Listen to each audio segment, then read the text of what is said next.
We're getting older now. Yeah, we won't be here forever.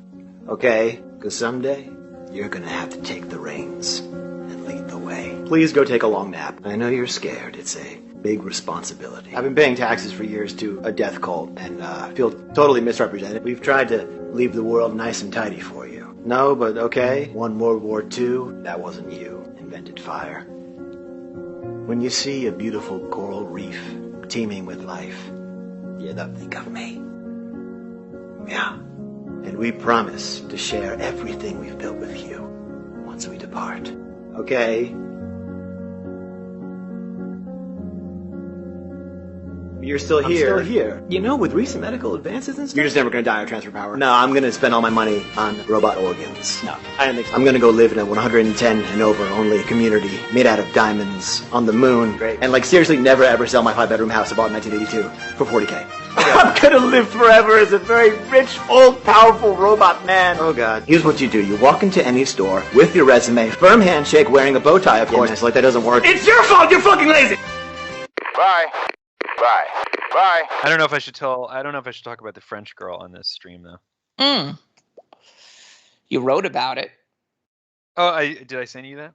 Yeah. So well, that's not the half of it. There's a whole code. We'll start from the top. All right. I don't know if I want to reveal this to the world.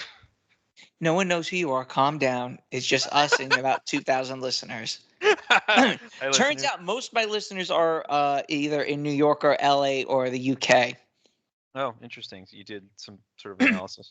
Well, I haven't looked at my what is it, statistics in over a year. Sure. So it's people between the ages of 35 and 45. Most of them are located in Los Angeles, then New York, and then places in England that I don't know. That's pretty old, 35 to 45. I would have thought your listeners are like in their 20s. Well, the second cohort is between the ages of 20 and 30. I gotcha. All right, do tell the story. Are we live? Yep, go. Okay, well, which story? The French story first, and then we can get into your embracing of Bugman life. All right, well, I might as well just admit that for those who don't know, I am a returned expat. I used to live in Asia. Now I'm in the U.S. I am living in Miami. I don't think I'm doxing myself by saying that. No. Because there's a lot of weirdos in Miami. I'm not the only one. And yeah, I mean, I live in a building in a condo tower. I'm renting a place. And there is a beautiful French lady that lives in my building. And I ran into her several times in various places in the building, elevators and so forth. And, we talked a few times. I got her name. We sort of complained about the amenities in the building. The facility management is really terrible. And I was kind of dreaming up different scenarios where I would ask her out. You know how that works. It's like you talk to a really attractive woman and then you kick yourself that you didn't ask her out. You didn't ask for her number. And I was kind of planning out what I would say to her next time I saw her, but then I didn't see her for several months. And I thought she probably moved out. Because people come and go in this particular building. There's a lot of people from Europe, from South America. They move in, they stay for a few months, they leave. And then I ran into her again recently. It was actually raining, and she was going to go grocery shopping. She was going to walk to the grocery store, but it was raining, so she decided to actually go to this nearby pub and order food instead. And I ran into her at the pub, and I kind of recognized her, but it was a little dark and gloomy, so I wasn't sure. So I just walked up to her and said, "Hey, are you X?" And she said, "Yes, I am." And we had a nice conversation. And then, I said, like, I thought you had moved out of the building, and she thought I had moved out. So anyway, long story short is that I asked if she wanted to eat with me, and she said, "Well, I've already ordered food. I'm going to take it back to my apartment and eat there, but maybe we can go out sometime, like for drinks or whatever." I was like, "That's great." So I got her number, and then I invited her out that Friday, and we went to a bar, like a rooftop bar. And I mean, she's beautiful, all right? She's like incredibly attractive. And she wanted to order a whole bottle of wine,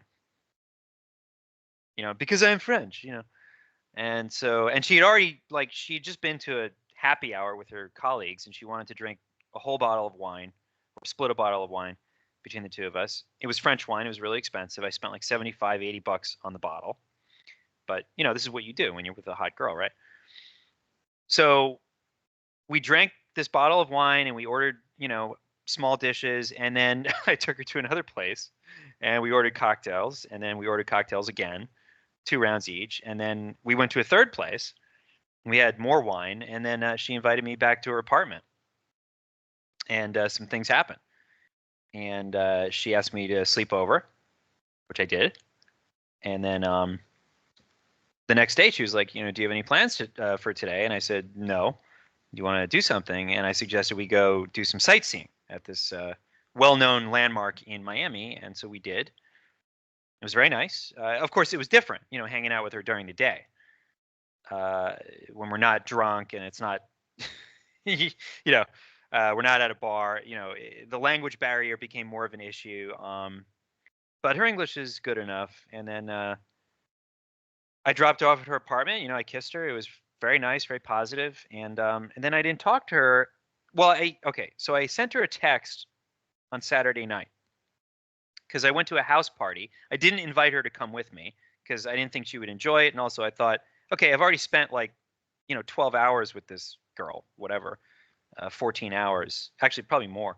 So I'm not going to invite her to another thing today, right? So, but I sent her a text when I was at the house party, just kind of asked how she's doing, and she gave me sort of a perfunctory answer, short answer. And then I didn't contact her on Sunday, and then on Monday I called her after work, and she didn't answer. So then I sent her a text and said, do you want to meet up for dinner and or drinks, sometime this week? And she was like, well, thanks, but actually I don't want to go out again. Smiley face. And I said, what's wrong? Do you want to stay in? And she didn't answer. And then so I decided to take a risk. And I figured I had nothing to lose at this point. So I just said, listen, I'm sorry if I hurt you. I didn't invite you to the house party because I thought you wouldn't enjoy it. But if you're upset about that or anything else, I hope we can talk about it. I'd like to see you again. And she said, oh, no, you didn't upset me. I just, I don't necessarily want to go out again. That's all. Smiley face. And that was it. That was the last I heard from her. Well, did you bang her the night you slept over? Yes. Okay. Did you make her come? I don't want to get into details. Well, first of all, I was very drunk. All right, let's just. That's listen. That's always the fucking problem. I got a buddy of mine too, who keeps taking women home, and every time he takes chicks home, I go, well, did you guys have sex? He goes, I was too drunk, and he said it to me at least 3 or 4 times. I'm like, God damn it! Have you not learned your lesson? Stop drinking before you take women home. Yeah, I mean, look, I thought it was a good night. I mean, I thought it went well. I thought. Well, you are a fun drunk. I will say that. No, I was doing great, and she's also French, so she can really hold her alcohol. Apparently, it doesn't even affect her, and she's a chain smoker. Well, that's part of the course with French women. I guess. I mean, she's very she's. It's really weird though, because she's sort of ice cold. So on the one hand, she was very charming, very very fun to be around. On the other hand, she just kind of shut me down a couple of times. So one time, she got up to smoke for the 7th time, and she asked me, she told me I'm going to have a smoke on the balcony, and I was like, listen, you don't ever need to ask me. And she was like, oh well, I'm not asking you, I'm telling you I'm going for a smoke. I was like, touche. All right. Well, you never need to tell me then. All right, just go, just fucking go and smoke. Well, look at it. There's 2 ways of looking at it. One is you got to have You got to shag a woman that you thought was beautiful and one that you wanted. So kudos to you. And I would take that for what it's worth. And maybe she saw the writing on the wall that was going nowhere, and she probably did you a favor. Well, that's an interesting take. I agree with the first part. As for the second part, I mean, I don't know why she would think it's going nowhere unless she just, immediately judged that, like, I'm not what she's looking for. Which is quite possible, right? Because maybe she's looking for a rich guy, which is what most women in Miami are looking for.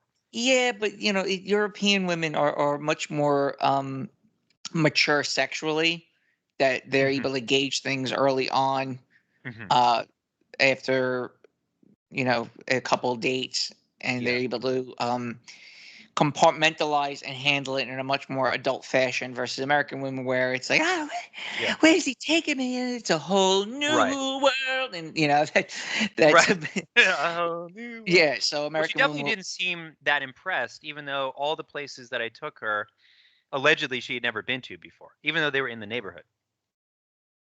Well, she claimed what she's. Well, if I'm French, I mean, and I lived in a nice part of France. Yeah. What can top it, really? It's the same thing like where we hail from. It's like we're at the top tier where we live or where we're from. And then the rest of the United States is fentanyl and McDonald's. Yeah. Sheets. I wish that was hyperbole, but it's not. Yeah, no, exactly. Sheets and White Castle. I mean, yeah, like, I wasn't trying to impress her by taking her to nice places. I was trying to have a good experience for both of us. And we did, because like the first place I took her, they had a certain wine that is actually made in her hometown. And she wanted that wine. And, there's probably not many places in Miami that would serve, How much was that bottle? $70? I told you, it was like $80 or something. Yeah. No, I ended up blowing, a lot of money, but I mean, for me, it was worth it because the whole night was amazing. What bothers me is the, I mean, you say European women are more sexually mature or whatever. Okay. But the way that she dumped me, I thought was very callous. So she could have said something like, hey, oh, and she did say I had a nice date. Oh, well, that's great. You had a nice date. But she could have said, like I just don't really see this going anywhere. You and I are too different. I mean, whatever. Just like give me some. She gave me no reason at all. It was just, I don't want to see anything. You're better off. Stop poking. I don't see how I'm better off. It was very hurtful. I think it would be more hurtful if you heard the truth. What's the truth? Well, I mean, if the truth were that, I'm not her. Okay, well, so I would like to know. Your dick size wasn't to par standard. She doesn't like cut dick. I have no fucking idea. I'm not in her head. But the way I'm looking at it is that's positive. Yeah. It sounds like a positive to me. I don't know. It's not how. Look, the other weird thing is that we live in the same building. So I mean, I'm probably gonna run into her again. All right, just be like, hey, how's it going? Yeah, and well, of act course. like you don't give a fuck.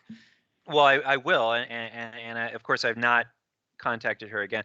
Well, the one thing is that when she when she sent that last message, I responded that she's a nutcase. Oh, yeah. You had I was pissed off. Your feels. You had I expressed the feels. She showed no feels, and you gave feels. I know. Well, I mean, did I show feels? I thought I was being honest with her. The last text message, yeah. Yeah, fair enough. Well, I mean, it was already doomed by that point anyway, I guess. But yeah, it's very strange because, like, so in Miami, you have these women that you have a lot of really beautiful women in Miami, and also because of the climate, the women dress, very sexily, right? I mean, like they're wearing, bathing suits and short shorts and stuff like all the time, and so a lot of men have this this cognitive bias, and women too, where they say, oh, there's all these beautiful women around, like you should be so happy. It's like, well, but just the fact that beautiful women exist around me doesn't mean that I necessarily have access to them. And the issue in Miami is that a lot of these women, most of these women, are totally unavailable because for various reasons. But I think most of them are quite shallow and materialistic. That's a cliche. They're looking for a rich guy, or they're looking for a Latin guy. You know, a lot of these women are Latina very well, and they feel more comfortable with Latin men or Spanish men, European men who speak Spanish. Yeah. Right. So they're very hard to, it's very hard to crack that. And they also don't necessarily have a high level of education, or they do, but they don't speak English very well.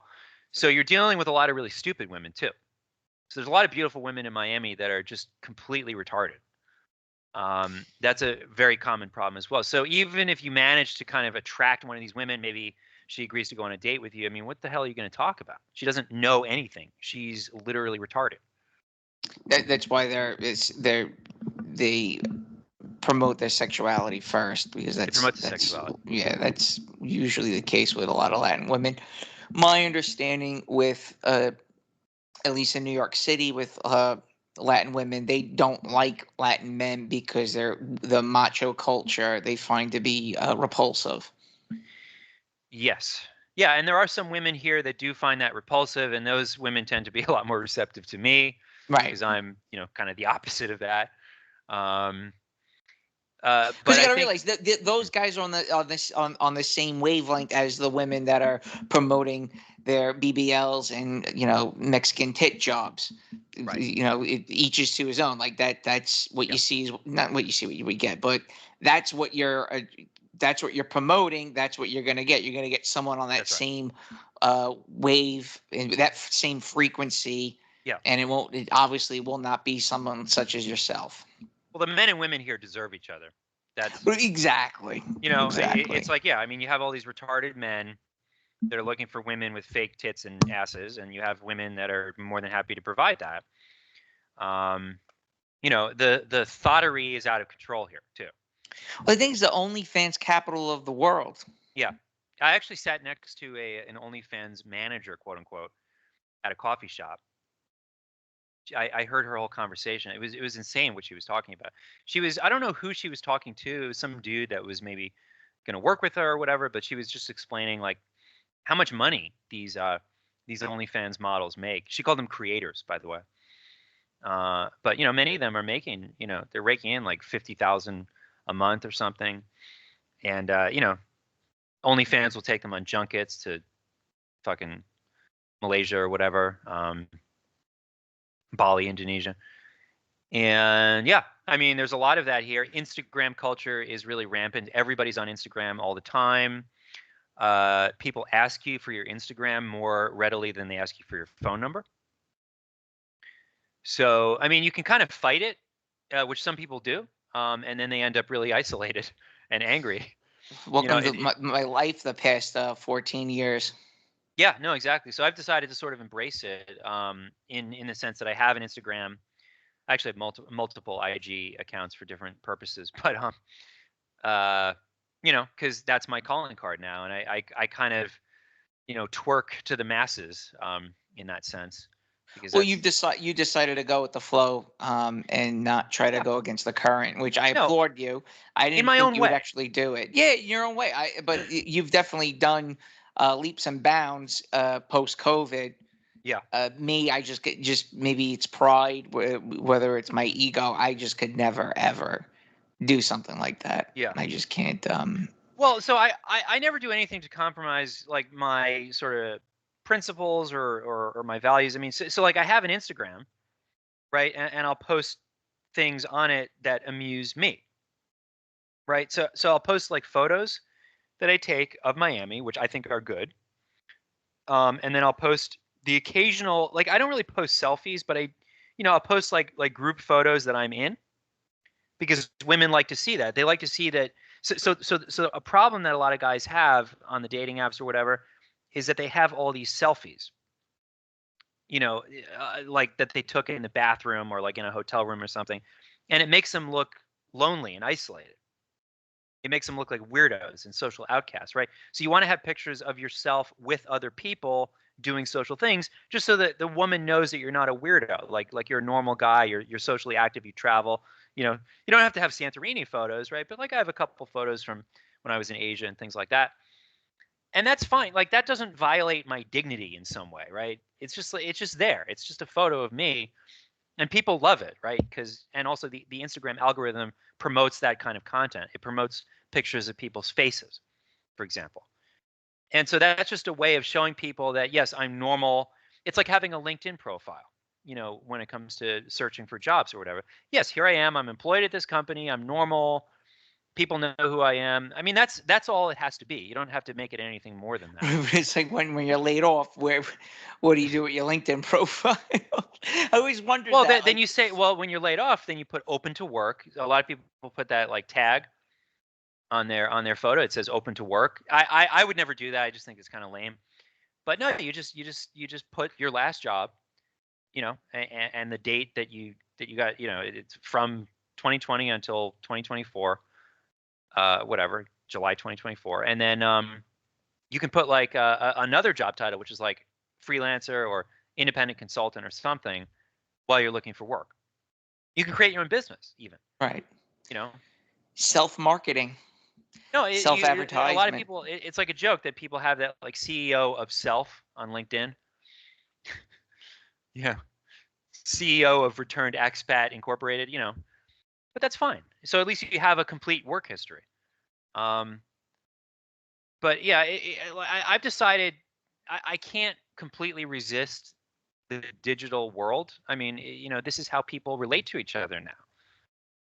And you don't have to completely accept it either. I mean, you don't have to do all the shit, the bullshit that other people do. Like I hate videos, for example. I don't post videos.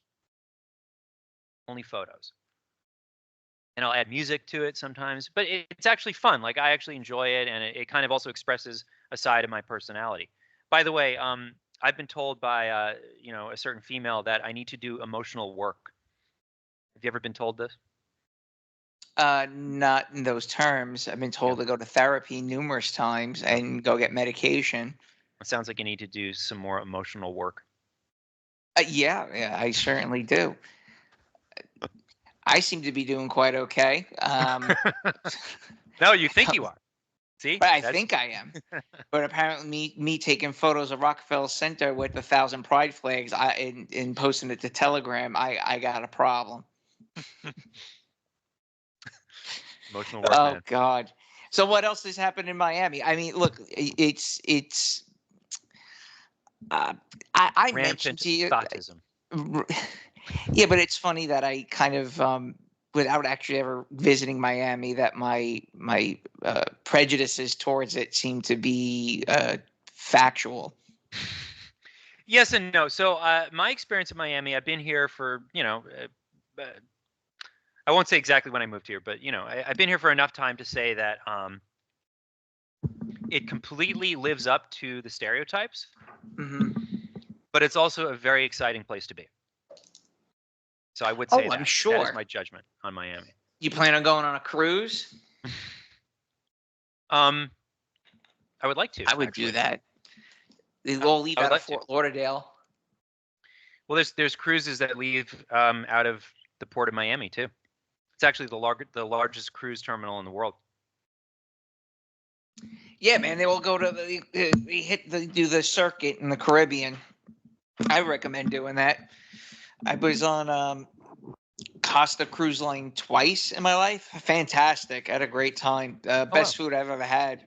Better food than any place I've had in New York. That's quite cool. That's a God honest truth. Okay, that's a good recommendation. Costa? Well, it's an Italian cruise line. Interesting. Costa Cordinia, the one that sank. Oh, shit. Okay. On the same cruise line. I wasn't on that boat, but it was funny. I was thinking, I went to a play, Titanic the play yesterday, and I was thinking to myself, I wanted to speak freely, but people would probably recoil in horror with what I had to say. I would say if I was on the Costa Cordinia when it sank, that would probably be the most exciting and thrilling fucking experience. Like I'm picturing myself getting off Bodies are floating, people are crying, and then like CNN comes up. How was your experience? What did you think? I go, that was fucking great. I'll do it again. 10 out of 10. I've never felt more alive in my life. 10 out of 10 would recommend. Because I'm just thinking, would you be like throwing thoughts? I remember I grabbing had the life jacket before them. I got like 3 or 4 hours worth of camera footage from that fateful night, and there was some woman doing like selfies like as they're like getting to the dock, and some Italian guy just goes ballistic on this fucking thought. Who the fuck are you to take photos and selfies when people are fucking dead? Oh, that's really fucked up. Oh, it was great. This guy just blasted these young fucking thoughts for doing something like that. Leave it to the Italians, man. Especially during that whole ordeal. I don't know if you ever heard the audio recording of the Coast Guard yelling at the captain. No, I have not. It's great. This Coast Guard captain just let the guy have it, like big time. Like if you don't get back on that fucking ship, you're gonna be in such deep trouble. So the captain tried to No, you don't know the story. The captain fled. Oh, I didn't know. Okay. And he told the captain of the captain of the Costa Cordinia jumped off the boat basically, and then the I don't say he was a captain of the Coast Guard, but he was the one coordinating the whole situation. Was like, well, where are you? He goes, I'm on shore. He goes, what do you mean you're on shore? He goes, oh, I'm going to coordinate everything from the shore. He goes, get the fuck back on that boat. I'm going to coordinate everything from on shore. Yeah, he's just being a fucking pussy. The captain of the ship says this. The Coast Guard says, you know what? Forget you. I'm taking command. You're going to jail. You're done for. Oh, interesting story is he was high on coke. He was banging a woman who was on a tour of the ship. So when this woman got to the helm, he was there, and they started like flirting with one another. And he decided while he was banging this fucking woman that he told the quackstein, the helmsman, get as close to the shore as possible so I can show her like the view or whatever. And sure enough, he like went right into the rocks, and the boat fucking tipped over, killing I think 70-something people. But the best part is, like, I remember when this whole thing went down, my mom saw the captain. My mom goes, "Oh, he's really good looking." He's really good looking. He's so handsome. That's my mother. He's so handsome. Oh, well, that should give him some points. Anyway, I was just laughing. I'm thinking like the whole Titanic experience. And keep in like, I don't know if you ever read the book A Night to Remember. Like just the title of that book lets you know it's going to be fucking epic. You know what I mean? It's just A Night to Remember. This is going to be a night to remember. You got an hour and a half to live. The guys are playing music as the ship is going down. You're just going ham in the fucking first class dining room. Just everyone's getting sloshed. Like, this is it, baby. We're going down. Like they know the ship is sinking, and they're just. Yeah, well, I think it took about 20 minutes to a half hour before people realize they're done for. Wow. Again, I don't know how much you know the story of the Titanic, but it certainly is it is a spectacular story. Oh yeah. Yeah, I need to look into that. I've never actually seen Titanic, if you can believe that. It's a good movie. Yeah. I like James Cameron. He's a real he's an American original for sure. Hang on, I got a quote. Let me quote something here. Please hold. You're gonna love this. Hang on. I saved it in my Telegram. He descended to the depths of the Mariana Trench, or Mariana. What's it called? Yeah, Trench. it was at 46,000 feet. Yeah. That's impressive. I don't know if only robots have gone down to the bottom. I don't think humans have gone down that far. He's not the first. There was a French. The bottom? Oh yeah.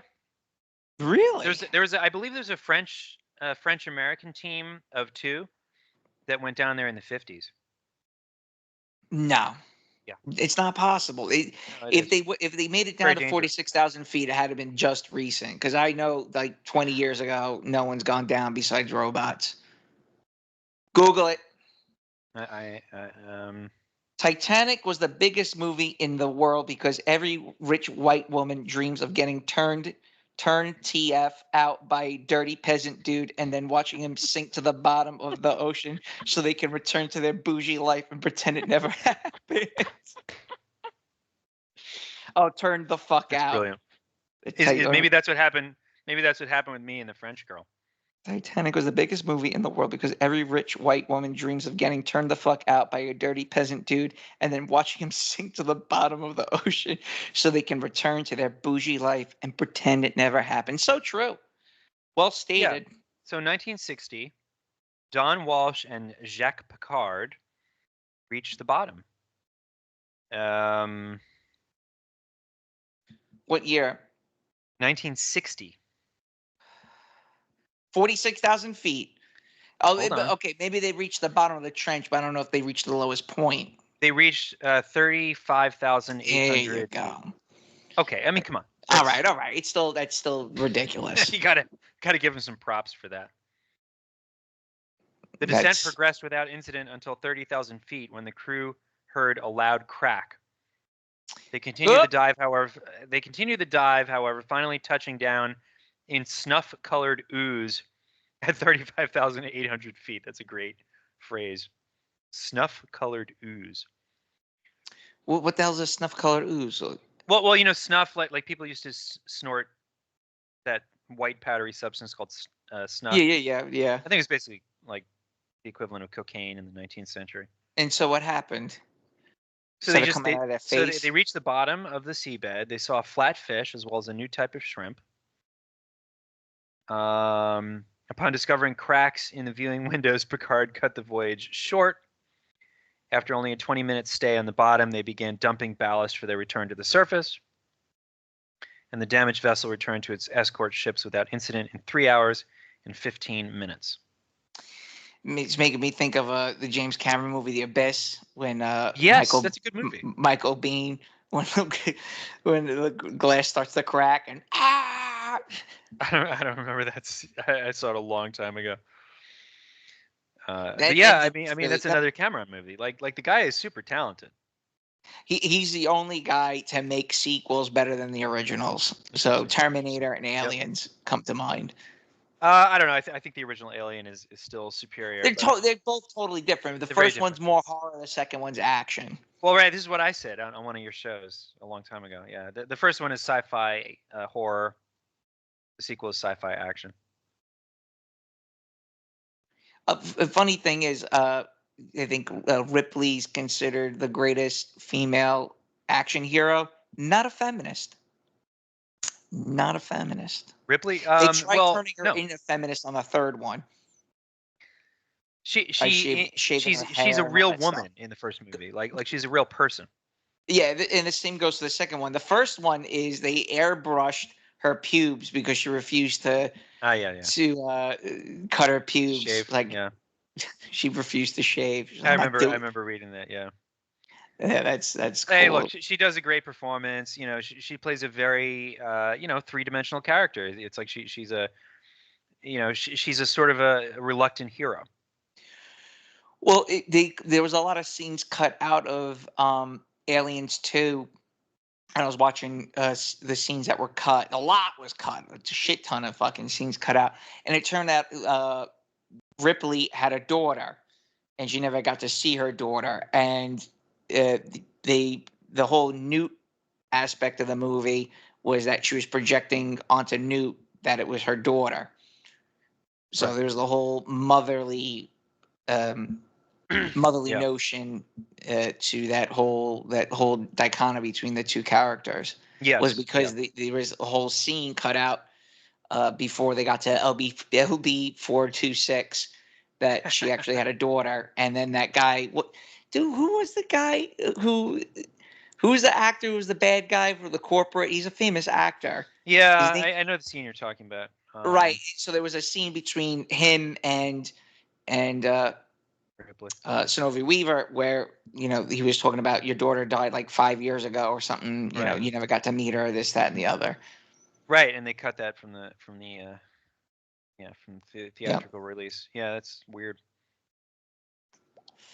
Anyway, So why don't you tell us more about Miami, and then we'll get into something else. From what I understand, you're embracing the bugman life, and I I know am. I've both you're decided. trying your best to not fall into that category. I've learned to be a diet bugman in my 600 square foot fucking hamster wheel. So why don't you Did you tell us a say? little about what's going on? Did you say diet bugman? I'm a diet bugman. I'm diet because at So least you I'm haven't not gone full renting. bugman. I'm not renting, thankfully, but living paycheck to paycheck fucking blows. So I mean, let me just let me do some stats on you here. Miami average apartment rent. I just want to give you a sense for how expensive this place has become. So according to Rent Cafe, the average rent for an apartment in Miami is $2,538. Apartments.com says around $2,000 a month, which is 37% higher than the national average,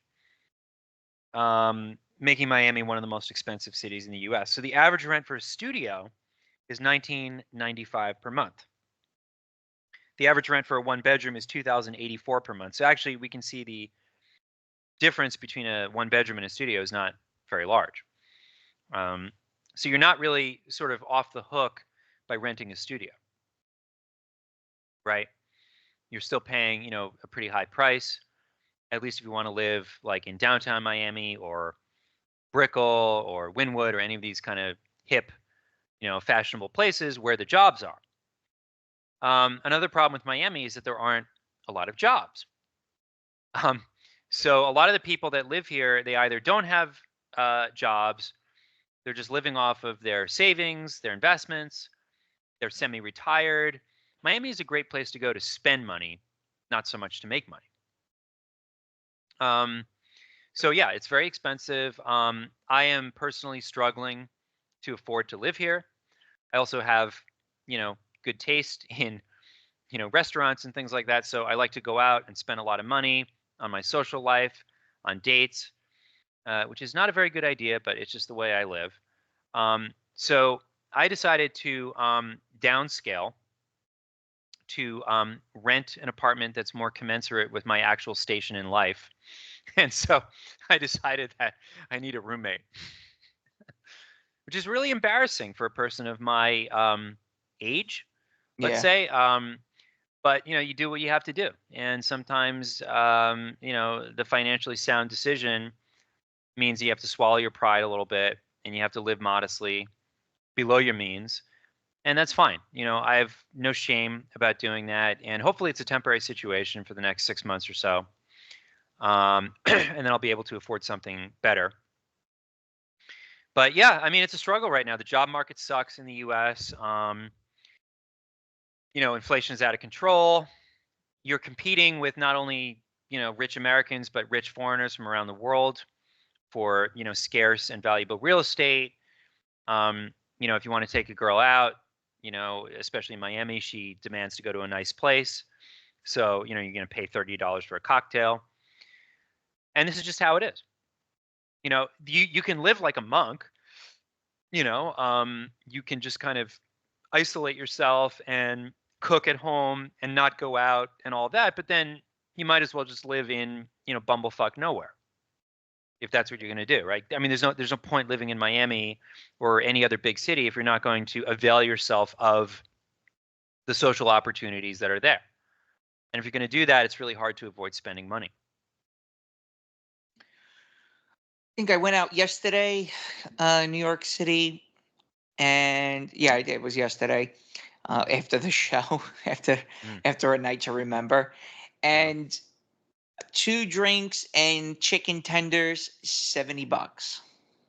2 drinks and chicken tenders. Yeah, sounds about right for New York. I was again, and this is the thing. I'm starting to. So I do like the math in my head. I'm like, okay, what's the markup on this? Like, so I'm pretty good at gauging prices. Yeah. And if I'm saying it's certain amount of dollars over, I know I'm right. So for this, Sure. it was at least $30 overpriced, easily, Yeah. easily. I was also so they repurposed this It's called Industry City. It's in Brooklyn. And it used to be warehouses for, when we had actual jobs in manufacturing and made stuff, right? So they repurposed it. So it's like a beer garden and a bougie arts and bistro. And there's like a little jam session for some tin pot fucking music.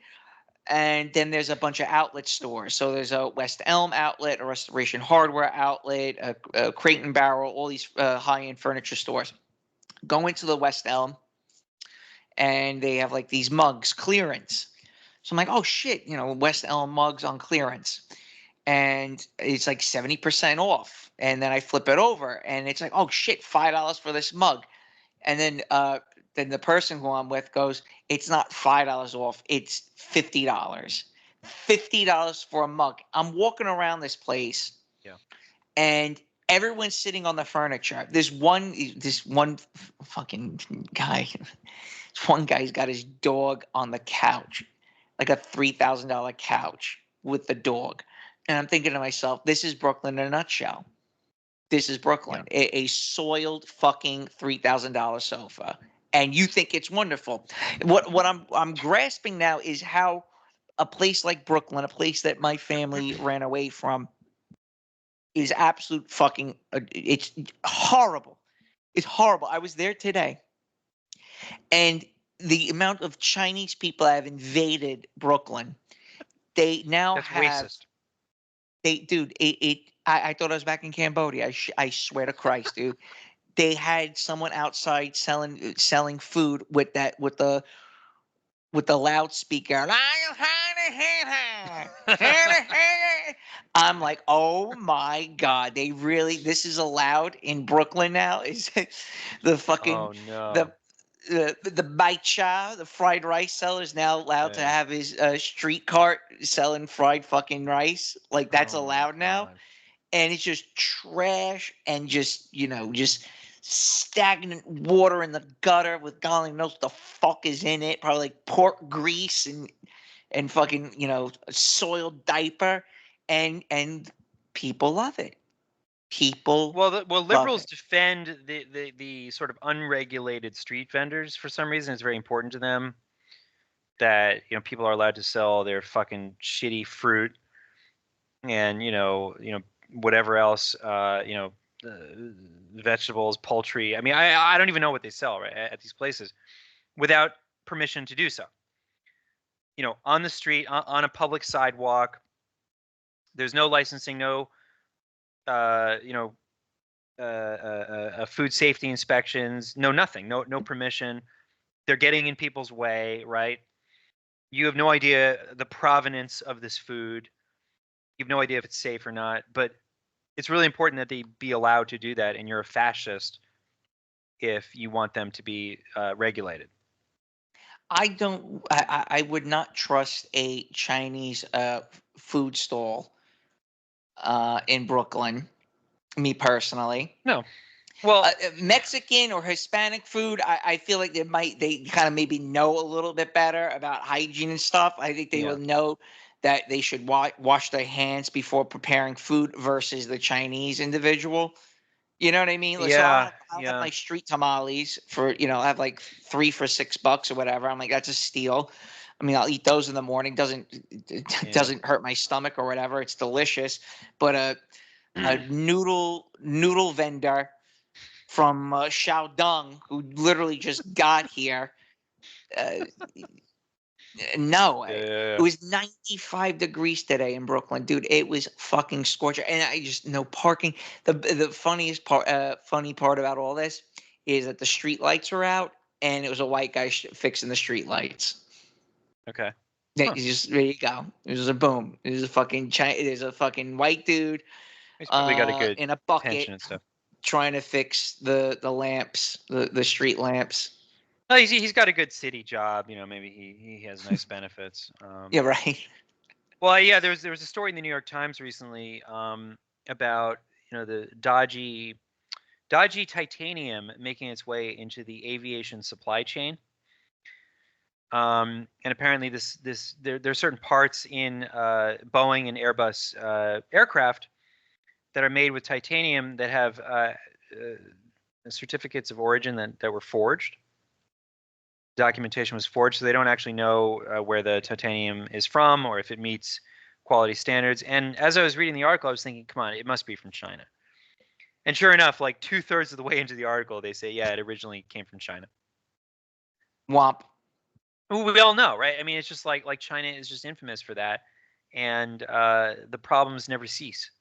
You know, it made its way from China to a Turkish supplier, and thence into the Airbus and Boeing supply chain. So yeah, I do not trust Chinese goods.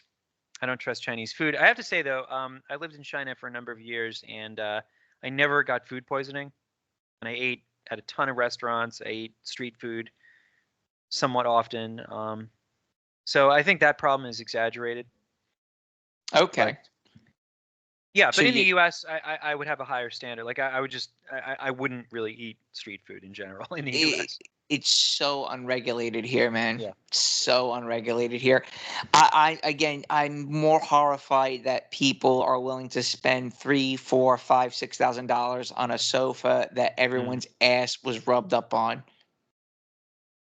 I mean, yeah, that's it just like aren't you grasping the fact that this everyone's walking around this bougie sofa sitting on it, and you're willing to pay thousands of dollars for it? Well, and how then else there's would you buy? I mean, like, how else would you buy an expensive sofa? but not there. You could go someplace else and get it. Well, but the other place could have lots of people sitting on it. I mean, what's the difference? I think the difference is that the whole industry, the whole, what do you call it? The post-industrial chic Yeah, atmosphere. So it's all these yuppies with their doggies that really cannot afford this stuff. They're just Right. looking at it, I see. walking around in circles around it, and then they got their ale, their overpriced IPA, and they got their chicken tenders that are served on a prison plate. And it just, to me, it just seems very strange that people aren't taking a step back and realizing that this is like you're basically in a fucking prison. You're being sold shit. You're being sold a product that is fucking garbage. You're living in squalor in Brooklyn, and you think it's something cool. It's all positioning. It's all positional goods. You know, I mean, it's kind of like here in Miami where people go to really nice restaurants and bars and such, and they drop, you know, $150 on a date or something. And it's like, why would you do that, right? But the reality is you do that so you can show off. It's all about showing off your status. You know, and I'm a victim of this as well. You know, I definitely do this because there's an expectation, there's social pressure that you do it. And this is the cool place where people go. So you want to take your date to a cool place. You know, you want to be able to tell your guests that you bought this furniture at West Elm. And yeah, I mean, that's just how it is. You know, and the retailers understand this and they exploit that facet of human psychology. What's amazing is that it continues and that people actually have the money to spend on this, or at least they have credit, right? Which is really the same thing. I mean, if people are able to buy these things, it means that they have credit, right? Which means that, you know, they must be credit worthy by definition. So, I mean, somehow or other, the wheels of this economy keep turning. This, you know, consumer, the sort of extravagant consumer economy just keeps churning on. When a lot of us thought it would all fall apart, you know, especially during COVID and all the disruptions of that. And then we wondered if the economy would ever recover. But I mean, it looks like it has, at least in that sense. So it's a really weird thing, you know, because like, yeah, it seems like it shouldn't continue, but it does somehow. And the only way to survive and kind of, I don't know, have dignity in this economy is to participate. You know, up to a point, right? You don't want to completely, you know, you don't want to be all like all the other losers that are using their credit cards to, you know, pay for a date that they can't afford. But on the other hand, you don't want to be, you know, you don't want to have a monastic existence. And yeah, I mean, I think there's probably a happy medium there. But you're it's always that fear that you're missing something. the And fear when of you missing go, out. the fear of missing out, when in fact you're not missing out on anything. You're actually not, yeah. And you can definitely have a good life, while avoiding all this stuff. And of course, what we're talking about right now is really an urban phenomenon, right? So if you live out in rural Tennessee or something, you're probably not Well, shout out to facing this my dilemma. rural pommies, Who's rural Yorkshire, God's country. Ah, Shout out England. England, Got a Yorkshireman. Sheffield. Sheffield. Oh, awesome. That's kind of cool. So we got people from across the Atlantic listening to our demented ramblings. I love it. Well, what was it that we were talking about earlier in the week? We were reading that article, the article with the woman in Spain where she was going on a bunch of dates. Yes. You want to pull that up? Do you have it in front of you? No, I don't. I can pull it up.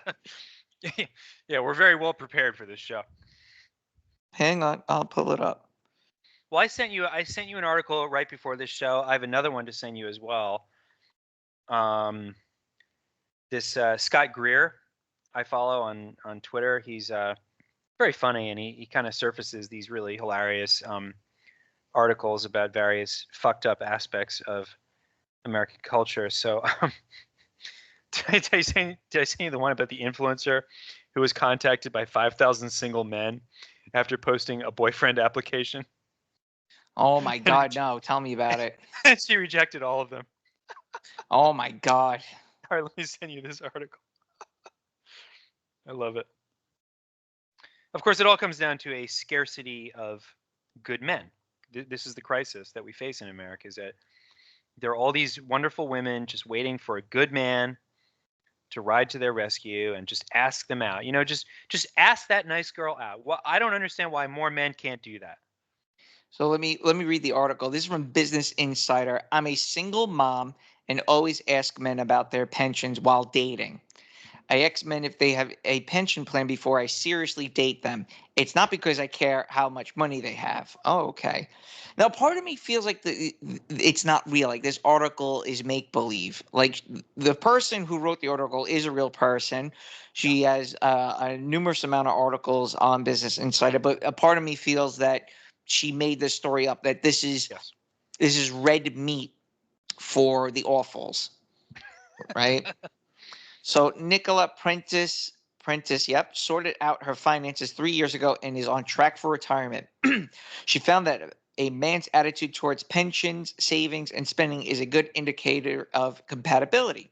Now, when dating, she always asks men early on whether they have a pension. Hang on one second. Pensions impress me more than a fat wallet.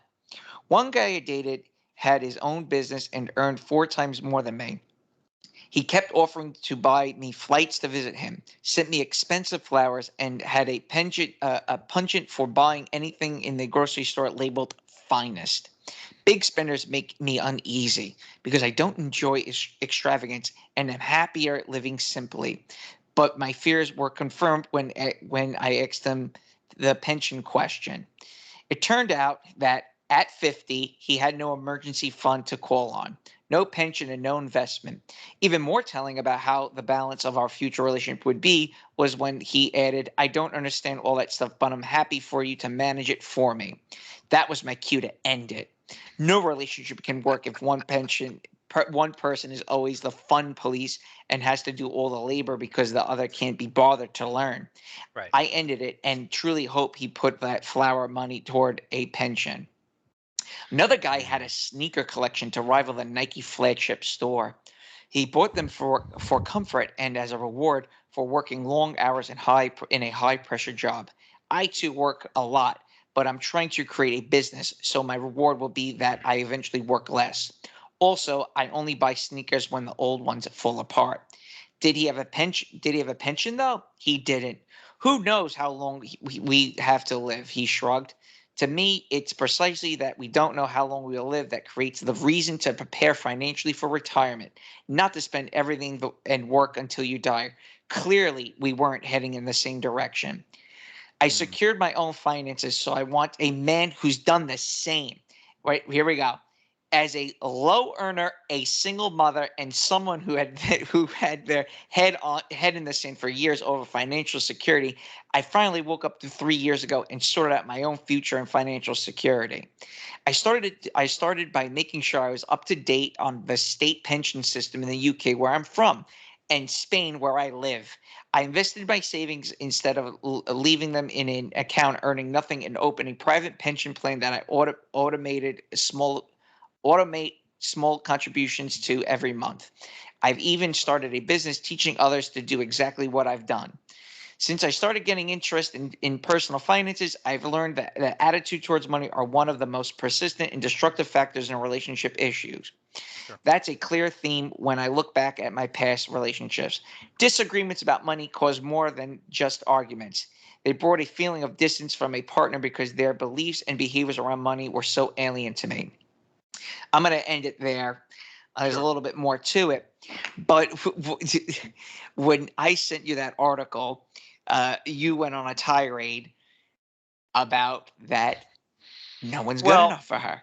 Because this same lady also, she, if you click on her byline, she also wrote an article about living in Spain and how unsuccessful she was at dating Spanish men, because basically they mocked her for not speaking good Spanish, and she felt that there was too much cultural incompatibility. And it's like, you look at her photo, right? She's not very attractive. Yeah, here's she's some of the what, in her articles. Celibacy might suck, but it's better than dating apps. Hooking up with old friends is a way to go. I've been living in Spain for 12 years. I've stopped dating locals because too much gets lost in translation. Yeah. I fell in love with someone 20 years ago, 20 years after he dumped me by text. I'm a single mom. I date, but I don't date single dads. That's nice. What a fucking cunt. I've been an expat Why for doesn't 20 she date years. single dad? I do. Do I even dare? Do I even click on it? She Oh, knows it's what such she a wants. stoic She's a photo of strong, her. empowered woman. She knows her value. Oh, she's not attractive. Well, this is like the whole thing. It's like, what do you really expect to get in this dating market, in any dating market anywhere in the world? You're a 40-something, you're a middle-aged woman with a child. Like, you have to lower your fucking standards. I'm sorry. You cannot you cannot demand, a 6'1" finance bro, who's really handsome, and responsible and has a pension and all this other shit that you're asking for. You have to compromise on most of those things. Just reading her articles, it's that it really comes down to no one's good enough. And again, I really truly feel that for a 30-something-year-old or 40-something-year-old single white woman, reading these articles, they can't spot the amount of contradictions. So, for example, let me read. Even a single dad who moved 4 hours away from his children and only saw them over school holidays wasn't right for me. What kind of father moves that far away from his kids? Men with children couldn't win if they had equal custody. I felt like they were the enemy. I didn't want to think about my own sons being taken away from me. If they've spent less time with their children, I had a negative reaction to that too. So again, there's no way of winning this fucking bitch over. No, and a lot of women are like that. I'm convinced that maybe 1/4 to 1/3 of women really do prefer to be alone. Yes. And in effect, they don't necessarily say it that way, but their list of requirements is such that they will be alone forever, because they just cannot compromise, and no man is good enough. And I encounter a lot of these women. I mean, because I didn't settle down, at a young age, and most of the women that I'm chasing are not, necessarily in their early 20s or whatever. It's like, when a woman is still single after 25 or 30, there's usually something wrong with her, right? It usually means that she was, either she was extremely unlucky or she was just kind of unwilling to compromise and she had unrealistic expectations for men. And then that means she's basically undateable to any man because nothing is ever good enough. And, they say that they want to find love and they want to settle down. Maybe they do on some level, but, but that's not how they live. They don't live as if they actually want to settle down. So my conclusion is that they don't, right? The revealed preference here is that they don't. And so they would just prefer to be alone. And it's sad. I mean, it's sad for men also, because I think a lot of men are looking for companionship and, they're looking for like a normal woman that they can just be with and have fun Yeah, with. women are not looking for that. Apparently not. So No. I don't know what they're looking for To be left alone. Apparently. Trust me, I'm living through it, buddy. Living through it. Yeah, sure. The uncompromising, the relationship is so tilted in her direction. The only surefire way to righten the strip is just tell them I'm leaving you. Like I'm fucking done. Yeah. And that tends to wake them the fuck up. Like, Right. yeah, I'm done with this shit. Right. Straight up. Like, I'm getting my shit. You're out. I'm fucking out of here. Because one aspect is they think you already have someone else lined up, which sends them into panic mode. And two, it's they start to realize that I'm really not that fucking special. Yeah. Well, I think more men need to sort of go on strike against women. I think we're seeing this too. I mean, we are seeing a strike. I mean, there's a lot of men that are simply dropping out of the dating market entirely. More men with a failure to launch mechanism. A failure to launch, right? And then of course, the men get blamed for that, right? Then it's like, well, where are all the men stepping up, and asking these women out? Well, you took the jobs. I mean, I don't. How do you think the economy works? It's not on white girl pixie dust. You're now making $200,000, and we're working at a supermarket. Well, so this is a weird thing. I mean, yeah. So the article about the pensions kind of plays into this. That a lot of men. So a lot of women now are actually very successful, financially responsible, very pragmatic, but also they're sort of adventurous. Like there's this new thing where women are really interested in traveling solo to dangerous places, for example, where they do cross-country trips alone, or they take risks in a way that men don't. And it seems in some ways that women are becoming more masculine. They're acquiring these sort of traditionally masculine attributes, and men are becoming more feminine. I would say more withdrawn, more risk averse, more emotionally engaged in a relationship. Yeah, yeah, exactly. Well, I want a real relationship. I want marriage. I want to have a house with kids. I mean, it wasn't really like this in the past. Like in the past, it was usually, the man just wants to have sex, right? And the woman ties him down into a relationship and then marriage, kind of against his will, right? And he has to get hooked into marriage. Now it's almost the opposite. That it seems like a lot of men want a real relationship. They want marriage. And women don't want that. So men are in the position of chasing, but a lot of men are just dropping out of this entirely and saying, fuck it, I'm just going to stay home and play video games. They go their own way. Men going their own way. You might almost call it, yeah, you might call it MGTOW. I don't think that's the right way for men. Like, I mean, obviously you have to do what you want to do. I've always advocated that, but I think, it's tough. It really is tough. There's a whole debate on Twitter now that is quite amusing between Scott Greer, who's an American conservative pundit, and this guy named I forget his name, but like he's basically his whole deal is that he's like a hobo, and he travels around the country like hitchhiking, whatever, camping out in different places, and yeah, Andy Hickman, his name is. So Andy Hickman posted a lengthy tweet saying, "Listen, men, there's a lot of great women out there in the hinterlands, in the rural, in the rural heartland of America, and you should go out there. Like, here's an idea: if you're looking for love, take a cross-country trip and just, go to all these small towns, and like when you see a pretty woman behind the cash register, just ask her out. Just ask her on a date. And I know one guy who did this, and now they're happily married.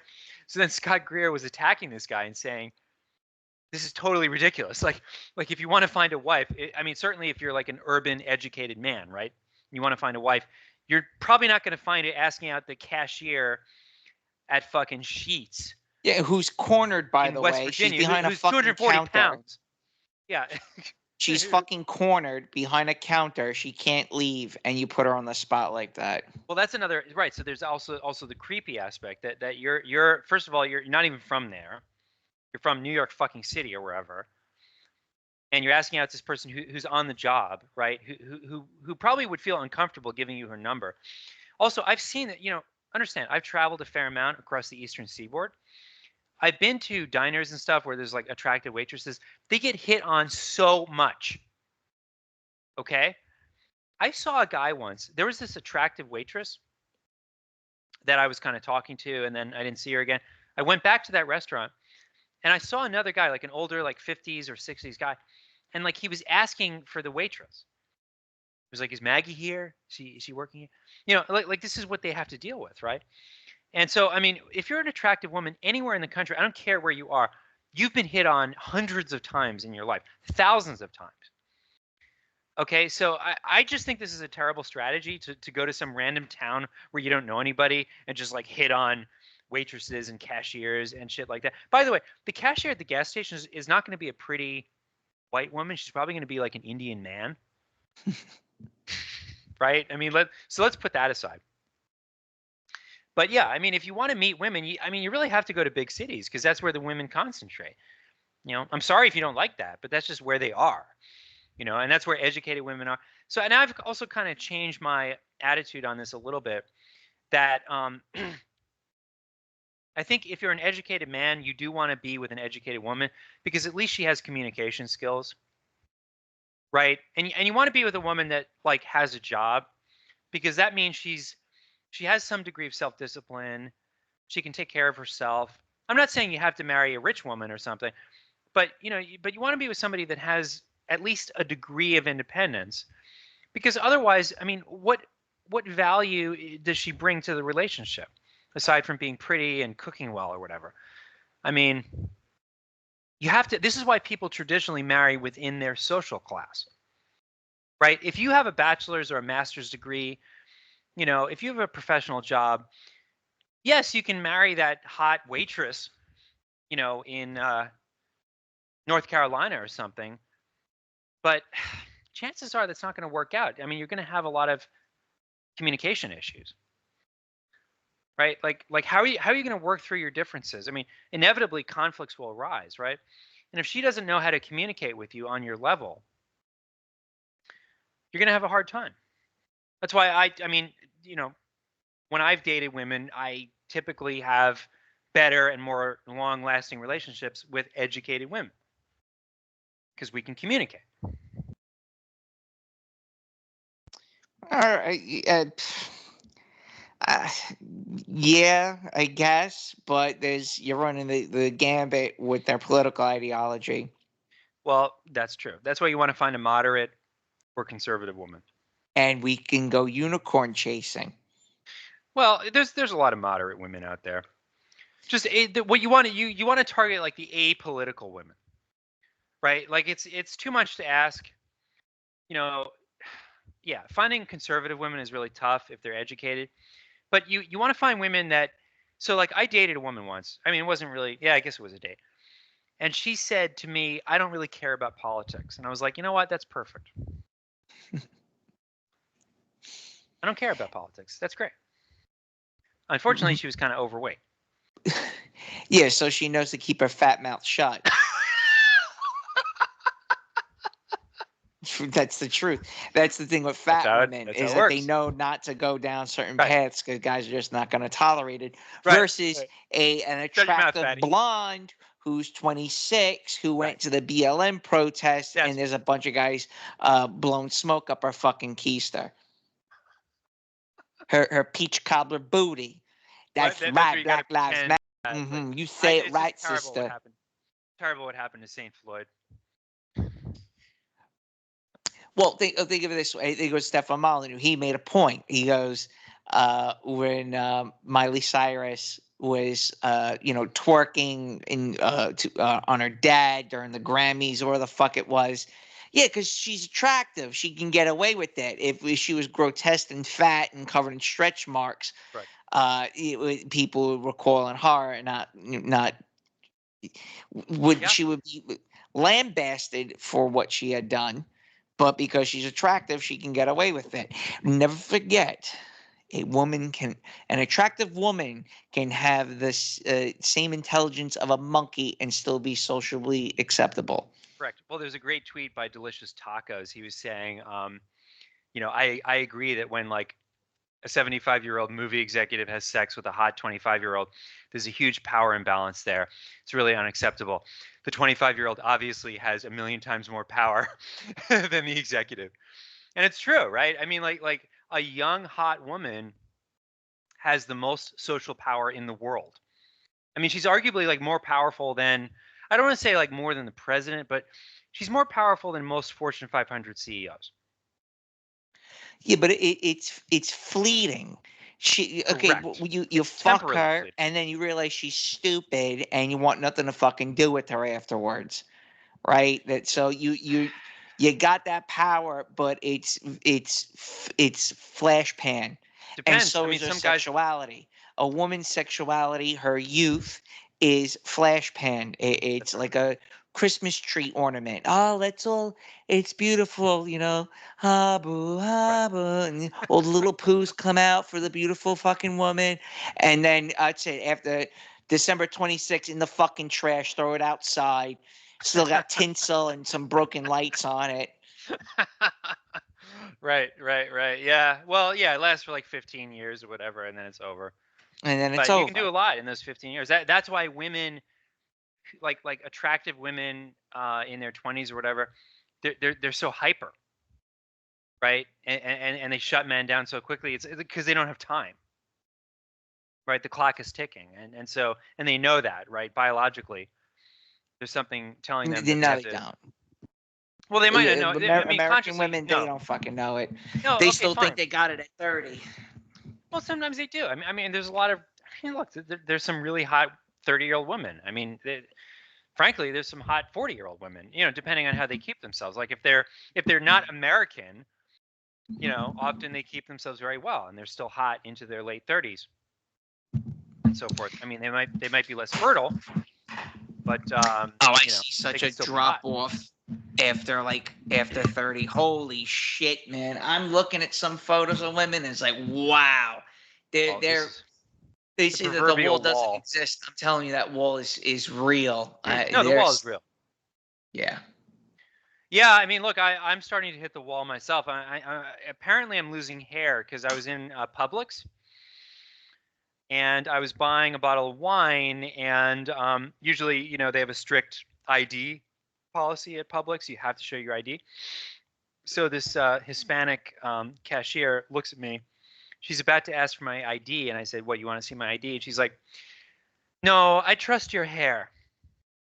Oh, no. I was like, you know what? Fuck you. That's insulting. I thought that was pretty offensive. Wow. I know you're getting worried about your hair, too. My mom, so like apropos of nothing, she's like, by the way, don't take this the wrong way, but a lot of men, when they reach a certain age, they start taking, finasteride or whatever. She mentioned like a couple of things, medication, right? Like things that you need a prescription for to promote hair growth. And I'm like, Mom, I'm not taking medication for my hair. Like, are you out of your fucking mind? My hair is fine. It's just thinning. I mean, this is a natural process. Why would I take medication to allegedly halt or reverse a totally healthy natural process? Now the one thing, however, to her credit, I was looking through some old photos of myself, and when I had a fuller head of hair, and the difference is pretty stark. Like I was really good looking when I had a lot of hair. So I don't know. I might get a wig. No, there's unfortunately there's no way of correcting that. I was with a dermatologist. Fortunately for me, I dodged the bullet. I just had a really bad haircut, and I thought I was losing my hair also. Okay. So once I Well, got a it'll normal happen. It'll happen. haircut, I was like, okay, things are back to normal. Yeah, my hairline is definitely taking a step back. What do they call it, the Willow's Peak or something? You know, I got that whole Norwood. pool. The Twitter word now is Norwood. My brother goes, "You're really gonna start looking like Paulie Walnuts from The Sopranos." I go, "Yeah, probably." And there's shampoos to use, but the shampoos only stop what is already happening, Doesn't and you have reverse to it. use them for the rest of your life. Yeah, I And mean, that's this is it. the thing, you know, and I'm very reluctant to go down that road because I feel like it's the male equivalent of, women taking Botox and things like Well, that. Where we don't have that luxury. The only thing is we can stop it or slow it down. We don't. Yeah, I guess that is the equivalent of Botox. You're right. I mean, it kind of is, right? It's because Botox also makes women look weird, right? And then like, a point is reached where they can't hide the effects of aging with Botox anymore, and then it's like a sudden. It's like you suddenly get older overnight. Like you jump forward, 10 years or something. And I would rather just kind of, allow nature to take its course. I mean, there are men who get hair transplants. Sometimes they're unsuccessful. Sometimes they're great, and you know, I have a face that kind of looks younger than it really is, and maybe with a hair transplant I'd look really younger. But I mean, do I really want that? I mean, do I want to deceive people about how I actually look? It's funny thing is, just a couple hours ago, um, I'm sitting by the pool, and I'm the only one at the pool, and there's a lifeguard, and the lifeguard was very young, and there was no one else at the pool, so she started having a conversation. I asked her something benign, and one thing led to another. She's sitting next to me, we're having a full blown conversation. A very sweet girl. I've learned a lot from what the life is like for a 21-year-old woman in a span of an hour talking than I ever had conversing in MGTOW chat sphere. Nice. So what was interesting, she was like, well, can I ask how old you are? And I'm like, well, how old do you think I am? She goes 29. I just start laughing. I go, no, I'm 36. And she was like kind of horrified that I said how old I was, because then conversation took an abrupt end right after that. Yeah, that always happens to me. She was hoping I was 29. That's what I was thinking. And I could have lied, and I was like, fuck that. I'm not gonna lie about my age. No. I'm a guy. But what was interesting having a conversation with her, she's going to college for medical, what is it, what the fuck is it called? Like not AI, but like prosthetics and things of that nature. She was trying to explain to me that she's in the field where robots can replace fingers and eyeballs and things like that, and that's what she's going to college for. I go, that's awesome. And I go, well, do you have a boyfriend? She goes, no, I'm kind of just focused on school and stuff. And I can tell that no guys ever really hit on her, because she's hanging out with people at an old person's swimming hole. So obviously she's not talking to anybody. She's going to school, and she's part of a sorority. So there's all girls there. And then she goes on to tell me, she goes, actually, it's like 80% women that are studying medical engineering. Wow. And I was like, wow, really? She goes, yeah, there's absolutely no guys in my field learning really about insane. this stuff. Yeah, isn't that insane? I mean, in a way, it's a good idea for younger men. It's like go into one of these fields. You'd be surrounded by women, and so it's good for dating, and also it's good for even like diversity. They'll probably want to hire men for the handful of guys that are really dorky and nerdy and not really attractive. Well, that's right. It's like where are the men that are on my level? It's like they go to school with you. Yeah, but not those men. Right. They want a masculine guy who's got Mein Kampf underneath his pillow, and he's also studying medical engineering. Doesn't work that way. No. Womp womp. Sorry. Well, I want a guy nothing's good enough. sensitive, and he's down with LGBT, but I want him to be a man. Right. I want him to lead, but I want him to vote Bernie Sanders. Well, so this is why I think you just have to go with foreign women. I mean, this is kind of like I've basically like I have two hard and fast rules at this point. Number one is no online women, which includes dating online, dating apps, and number two is no American women. I find American women to be extremely toxic, very toxic. That's what I'm saying. There's something about. I think that's the worst thing about America. I mean, there's a lot of criticisms of America that I think are misplaced. You know, I am American. I'm a patriot. I support this country. But the one worst thing is the effect it has on women. America makes women very toxic and crazy. I don't know why. I'm not sure exactly what it is about It's when they go to college. I boil it down to them. As soon as they go to college, it's game over. It is. But whereas I think foreign women that go to college, they still act like real women. They're not being indoctrinated. They're also much more politically savvy. They're more, yeah, and they're just kind of more cynical in general. So it's like, you know, I think they grow up faster. They have a more mature perspective on life. They don't expect men to act like women. They expect them to act like men.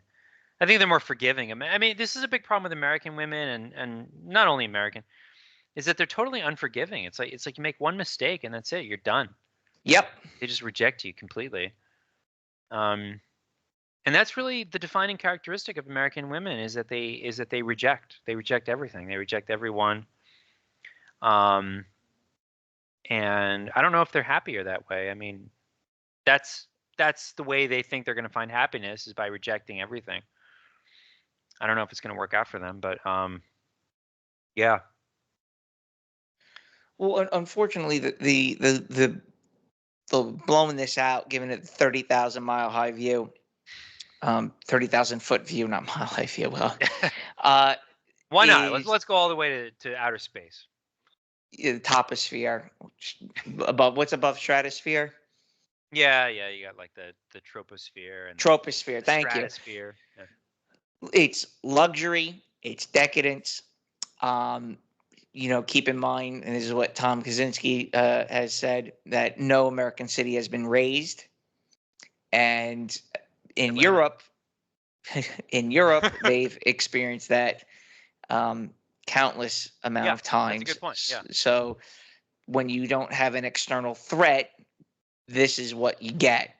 You know, right. I was watching some podcaster. He was roasting some thoughts about feminism and things like that, and he brought up Ukraine. There's guys in Ukraine dying, and their women are fleeing, living their best lives. You tell me if that's equality. So there's a lot of Ukrainian women in Miami living their best lives, twerking for for rich men here. There's a new Ukrainian cafe that just opened. It's kind of like Russian, but I think most of the people that work there and eat there are Ukrainian. Very nice people. I have to say, so the Russian and Ukrainian people that I've met in Miami are very nice, which is kind of interesting. I mean, I think it's because they choose to be here. You know, they sort of embrace the lifestyle. They want to be American to some degree. But there's so many Russians in Miami now that you can actually have a completely Russian life. You can go to Russian events where everybody there is Russian. You only speak Russian, and that's it. You don't even have to speak English. So yeah, I mean that's one of the elements that makes Miami very interesting. But yeah, I mean the Russians here, I mean there's sort of an age gap, right? Because like the older Russians, the ones that are in their 40s or so, they're more patriotic. They're more pro-American. You know, like they remember the Soviet Union and stuff, and they're grateful to be here. The younger Russians and Ukrainians and so on, I think they're just they're very thoughtistic. You know, they just want to be influencers. So there's like a huge Russian influencer economy. There's a lot of Russians that have a massive presence on Instagram, and they make a shitload of money. It's actually quite surprising to me how many there are that do this. There's this guy named Mr. Thank You. Well, not named, but he calls himself Mr. Thank You.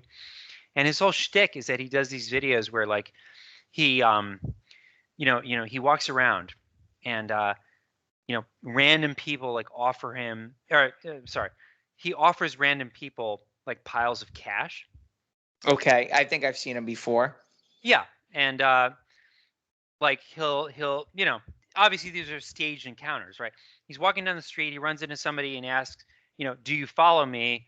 And if they say yes, then he just gives them like a pile of cash, of $100 bills, and he says thank you. So Mr. Thank You. And he figured out somehow that like people just love the sight of money so much that they'll follow him, just for that, right? And so and he has like 50 million followers on Instagram. Russian guy. And of course he monetizes that, and he has whatever products, merchandise, whatever he does to make money off of that. Anyway, I don't know why I mentioned this, but yeah, I mean, there's a lot of Russians all over the world that are, fucking, and somehow they all end up in Miami, just like. It's the weather. Being weird. Anywhere where there's sunshine, they seem to they really bask like in it the like sunshine. seals. Yeah. They love the sunshine because Russia's so cold. Right. Yep. Exactly right. That's why they love it. A lot of them, It was in Cambodia. It's Pattaya. I just saw so many bloated fucking Russian men just laying in garbage on the beaches of Pattaya, where there's fucking bloated fucking tranny carcasses washing up her shoes. This is good life. Good life. Yeah, fucking. Pina colada is like it's got God. golly knows what fucking disgusting gross pina colada with like basically alcohol rubbing alcohol as alcohol in it. It is good life, no? Yeah, Cambodia too. They were all like hanging out in Sihanoukville and just Russia. garbage. Yeah. Like, this is not a beach, man. Like, okay, good.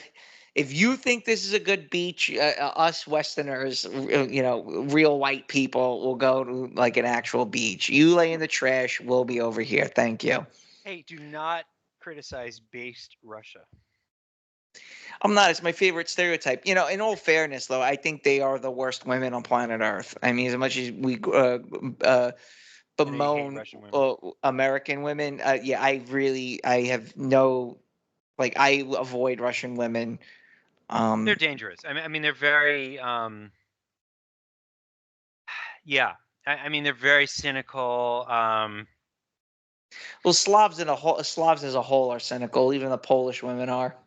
Oh, okay. Yeah. Yeah, I'd probably stay away from Slavs if you're an American. If you're like an unsuspecting American man, probably best if you stay away. 50-50 split on the Polacks. Some Polish women I've learned are awesome, but they're kind of. It's a German Russian hybrid. So you get it's like the Osprey helicopter that the Marine Corps uses. It's got the best features of a airplane as well as the worst features of an airplane. Has the best features of a helicopter and also the worst features of a helicopter. Sure. That would be my take on Polacks. I went out with a Ukrainian woman in Miami who's like really nice at first. And like, she's not super attractive, but she's cute. And I thought, okay, she's like nice and cute. And and it went well. And we went to dinner, and then actually she invited me to her apartment. And I was like sitting on her living room couch, kind of waiting for her to sit next to me, but she went over to the kitchen sink and started washing dishes. And it's like, all right, well, this is weird. I mean, obviously she doesn't really want me to be here. Like, I didn't know what the move was, right? So I left. And then she invited me out again to talk business. And she made me pay for lunch. I mean, well, she didn't make me pay, but I offered to pay. And she didn't offer to split the bill or anything. And I probably spent like $160 on lunch. And it's like, Oof. well, and she was really, her whole personality was totally different this time. Like she was not warm and friendly like before. And it was kind of strange the way that she just flipped, the change in her personality, right? I was kind of shocked by it. Well, how much is that just from their lineage of what their grandparents or great grandparents went through, and how much that may have played into her psyche? I mean, I'd Sure. like to know. I know a little bit about that type of stuff living in Cambodia, and I mentioned Survival. on the live stream in the past. There was this lecture given by the owner of this Buddhist institute that I was teaching college classes in. I was working there part time. It was a great experience. And he sat down all the foreign teachers. There was like 100, expats there. And this guy gets up. Guy had been like 85, maybe close to 90 years old. And he opens up saying, "How many of you have experienced that when you shut the classroom door, uh, all your all your students get startled easily?" And I'm like, "Oh my God, dude, it's like every day. As soon as I open the door and close the door, they all jump to attention and get scared." And he goes on to tell me that you have to realize that their parents or their grandparents, for that matter, were were pregnant or having children at a time where everyone was getting killed. So the slightest startle is something that was given to them when they were in the womb. So the baby felt that startling when they were being, you know, getting shot at or watching relatives get decapitated, what have you. That is the reason why your students get so startled. And I thought that was quite profound and really interesting. He went on to talk about the whole 1994 election, how he was one of the ballot counters at the very top, and he made an egregious error that many people wound up dying over it. Sure. But the way he opened up this lecture, telling us a story about why the students get startled so easy, is because that their mothers carried them in the womb, or their grandparents carried their parents in the womb, is the reason why they get so uh, really just like I would just close the door slightly. Like, I mean, it wouldn't slam, but I learned, as time went on, not to shut the door in such a manner when they're all preoccupied looking at their phones or whatever the hell Right. they were doing. Right. Yeah. Wow. Yeah, that is interesting. You should just like simulate bomb noises. That'll show them. Bring in a I remember boombox, I like went play on. like a soundtrack of aerial bombardment. I remember I went ballistic on my students one time. Uh, who was the guy, the comedian that died in a car crash, and he did the whole thing back to school? Kenson. Okay. Sam Don't know. Kinison. Do you know who that is? Don't know. Don't know. Oh, it's great. So is the whole in the back to school.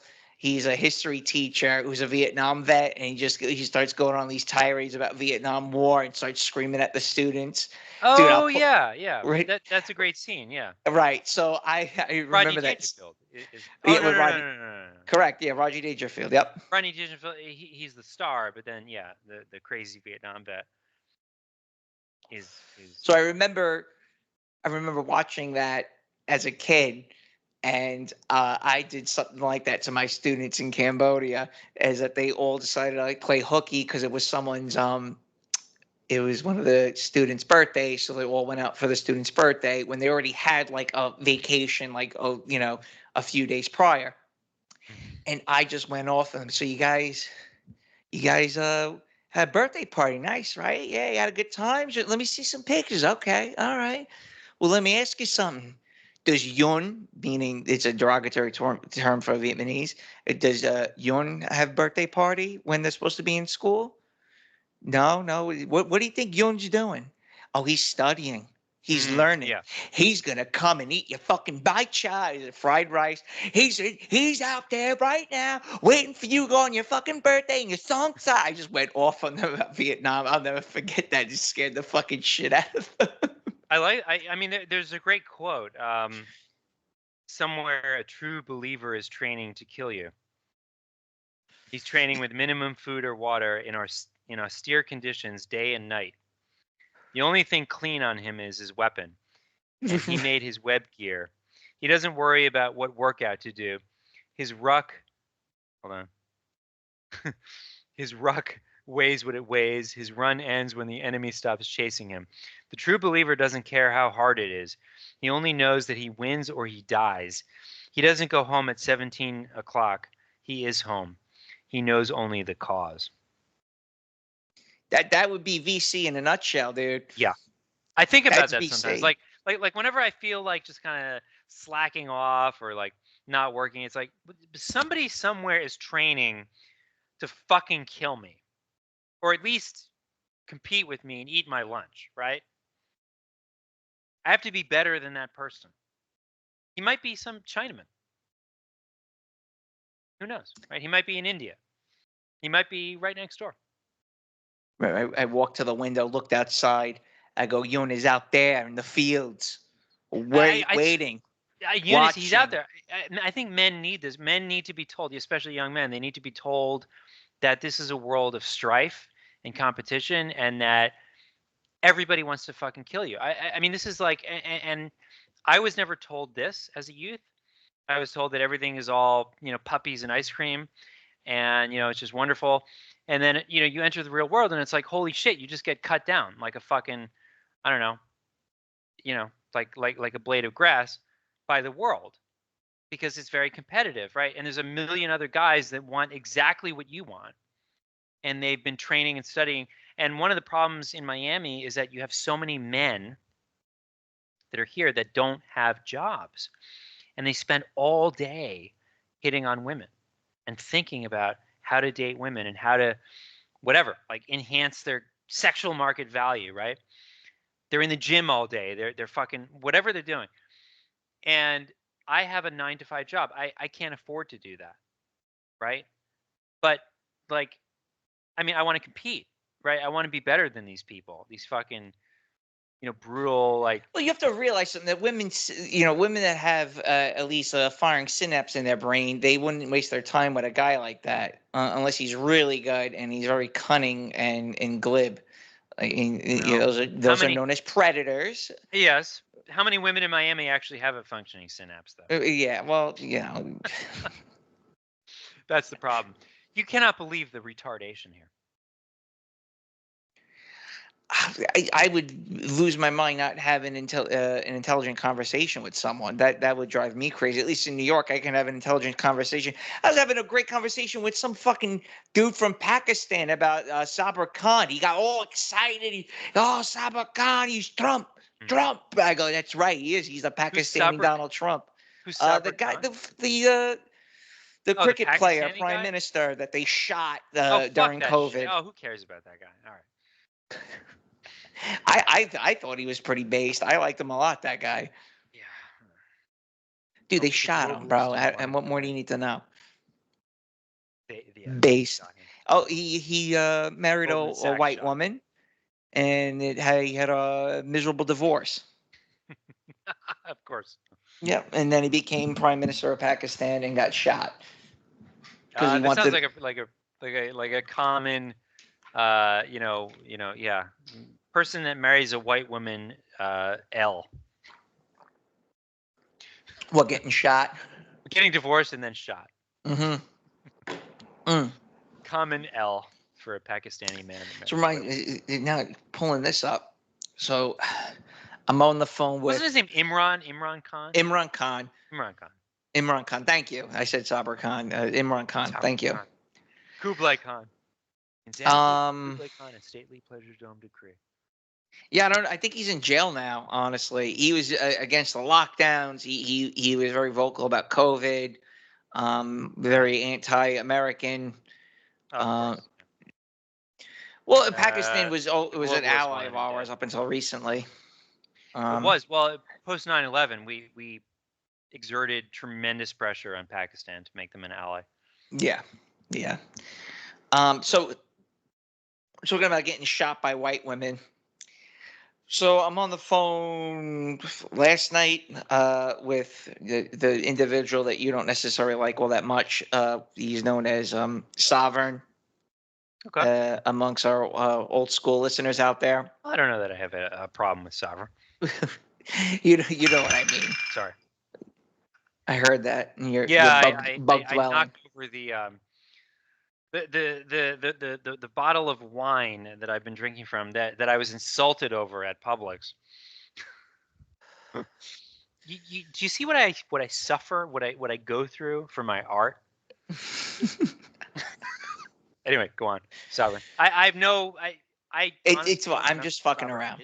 It's all good. So listen, it's not like he fucking listens anyway. He doesn't give a fuck.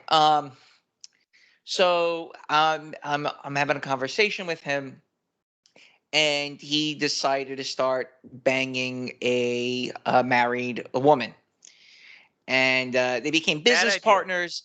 And she's half Filipino, half Chinese. She's 40-something years old, 2 kids, lives in a posh neighborhood out on Long Island. They become business partners and also fuck buddies. So he's telling me a little bit about her. The husband put video cameras and audio recording devices inside the home, thinking that she is up to something, right? Okay. Luckily for him, he's not stupid and he knows not to do anything inside the house, just strictly business partners. And to kind of make this story short, the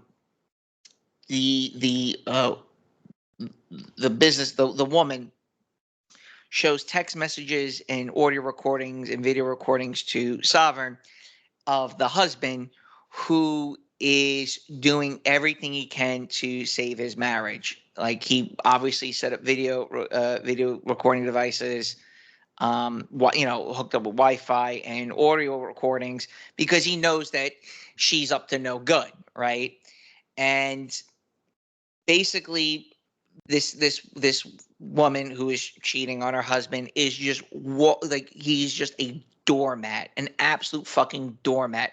I cook dinner, dinner's on the stove, it's ready for when you want to eat it, miss you, love you, blah blah blah, like text messages like that.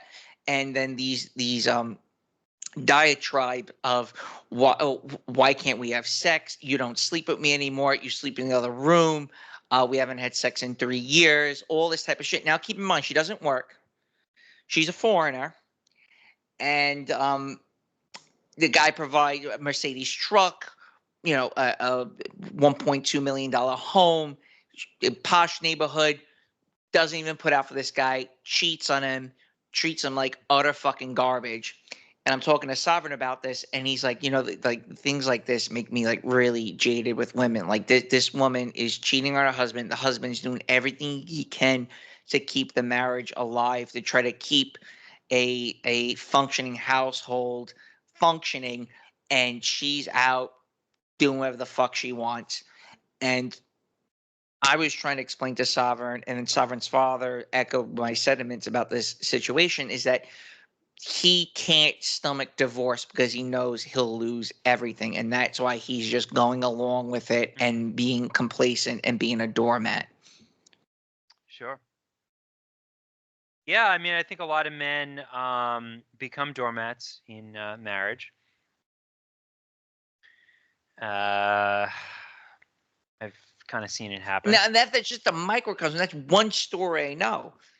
Yeah. And then what was crazy was, he's on the audio recording that the husband heard of Sovereign, was that Sovereign was like, Sovereign's trying to tell her, you need to stop doing this. You need to be with your family. Like, we got to, like, the business is going really good. I'll give you the business, but you really need to like be with your family, trying to like sway her to like stop doing what you're doing, because you're ruining your children's lives. You're ruining your husband's lives. And she don't give a fuck. She don't give a fuck, man. No, I mean, the id of a woman is a very chaotic and disturbing thing. And unfortunately, without social sanction of any kind, women's ids run rampant. We see this. I mean, we see that women, they really do. I mean, they really have no moral compass. It's a very strange thing. It's like they need to be told what is right and wrong, what's up and down. They need to even be told what is attractive, right? So like a woman will reject a man until she sees that her friend likes that man, and then suddenly, oh, she likes the man too. It's like a really, it's like their opinions about things are socially determined. They don't have an internal moral compass. They don't have an internal locus of control. They're very chaotic beings. You have to respect that in a way. It's like dealing with the ocean or something. I mean, it's like savage nature. You know, I mean, that's how I feel about this French girl. It's like she's absolutely savage. She has no moral compunction at all. It's like, you know, 1 minute she really likes me and she wants to do things with me, and then the next minute she just fucking shoots me down. You know, and to her that's just life. That's she has absolutely no moral qualms about doing that.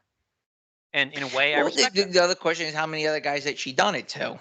Well, that's a good question. Probably a lot. Did you get yourself checked? Not necessary. I mean, I'm joking. No, I know. We all know at our age we don't rap it anymore. Well, so actually, I don't know if I should say this. No, I won't say it. But anyway, come on. Okay. Tell the fucking story.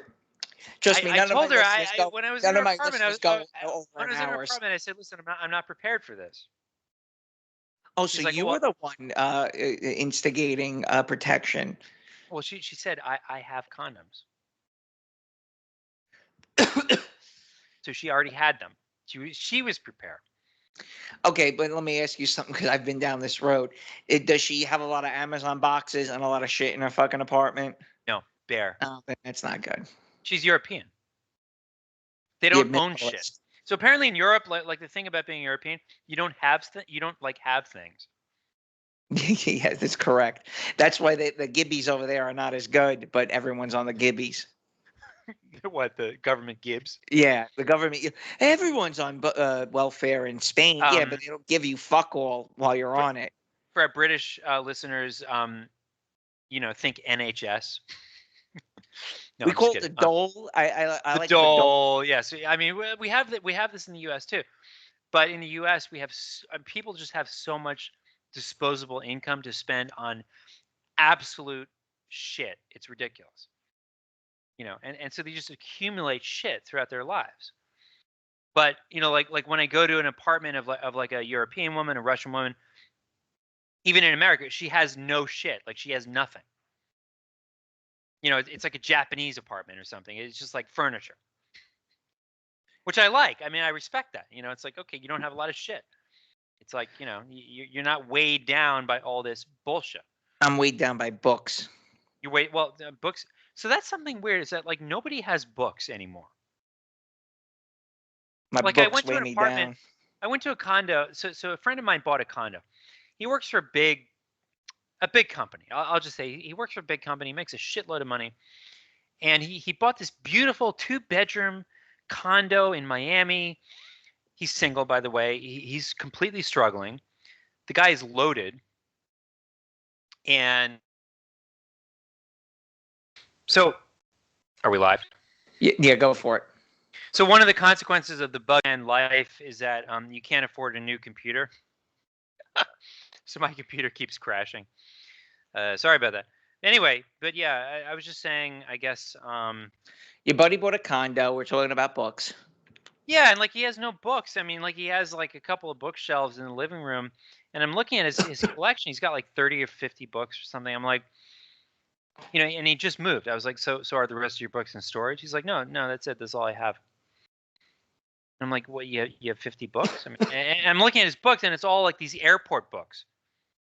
Oh, those Thomas are the worst Friedman, The World is Flat, Blink by Malcolm Gladwell, How to Win Friends. I mean, just all this fucking 50 Laws of Power, whatever, 48 Laws of Power. I'm like, don't you read anything substantive? He doesn't. I like that 48 Rules of Power. I wanted to do a live stream and go through one by one with I.M., but obviously I.M. got stoned and didn't read it. So I've read parts of that book. I think it's got stoned. I think it's definitely interesting stuff. I mean, yeah, we should do an episode about that. Because oh God, I mean, people. It's been like 3 or 4 years. I have it on audio, which was great, by the way, for audio. I haven't actually read it. I would like to read it. I think that sort of stuff is good.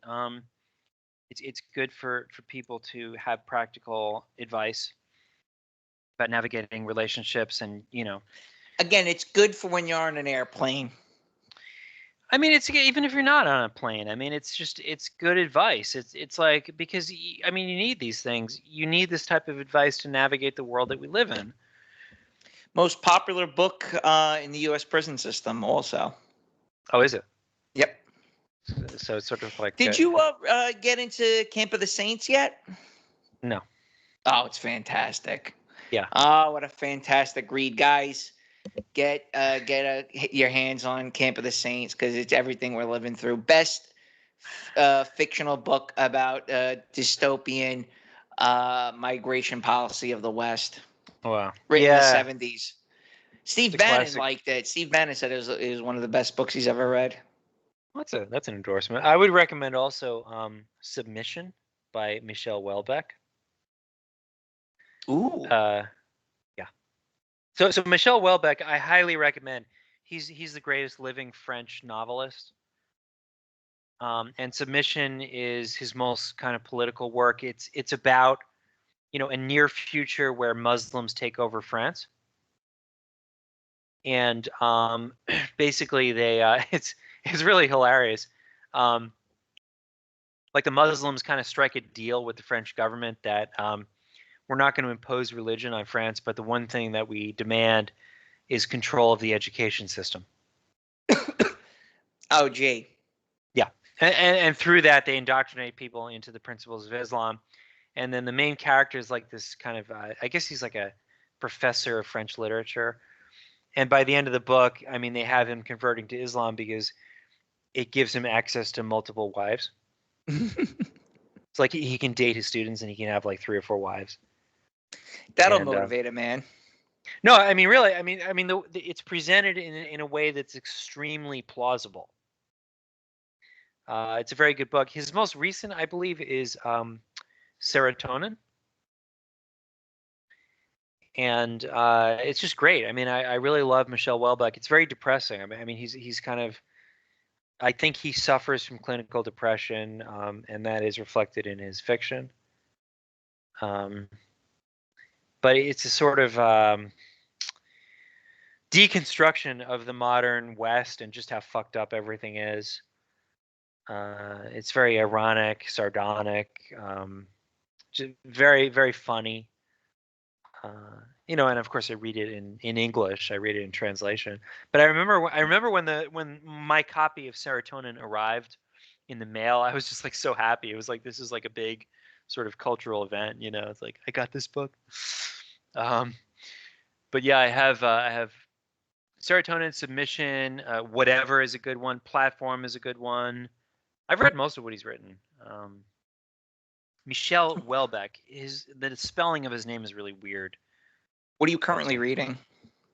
Currently, I'm reading a book called Miami by Joanne Didion,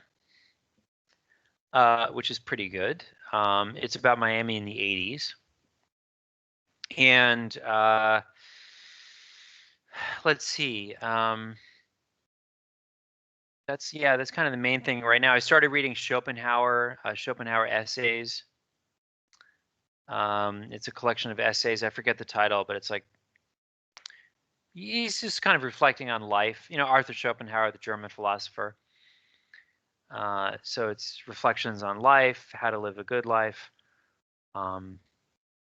Schopenhauer is a great philosopher for sort of our side of the Great Divide. He's very sort of pessimistic, very critical of humanity at large. I'll try to find the. Let me find the title of it for you. But I'm currently reading The Raider Coromon It's about a it's about a German commerce raider that sunk the Australia's largest warship Oh, in cool. the most spectacular fucking fashion. This could be a goddamn fucking movie. It'll be such a book. I mean, such a movie. But of course, they'll never make it a movie. So yeah, the Raider Cormorant, and it's written by the captain of the ship too. So it's a real Oh, wow. firsthand account of a battle in the South Indian Ocean.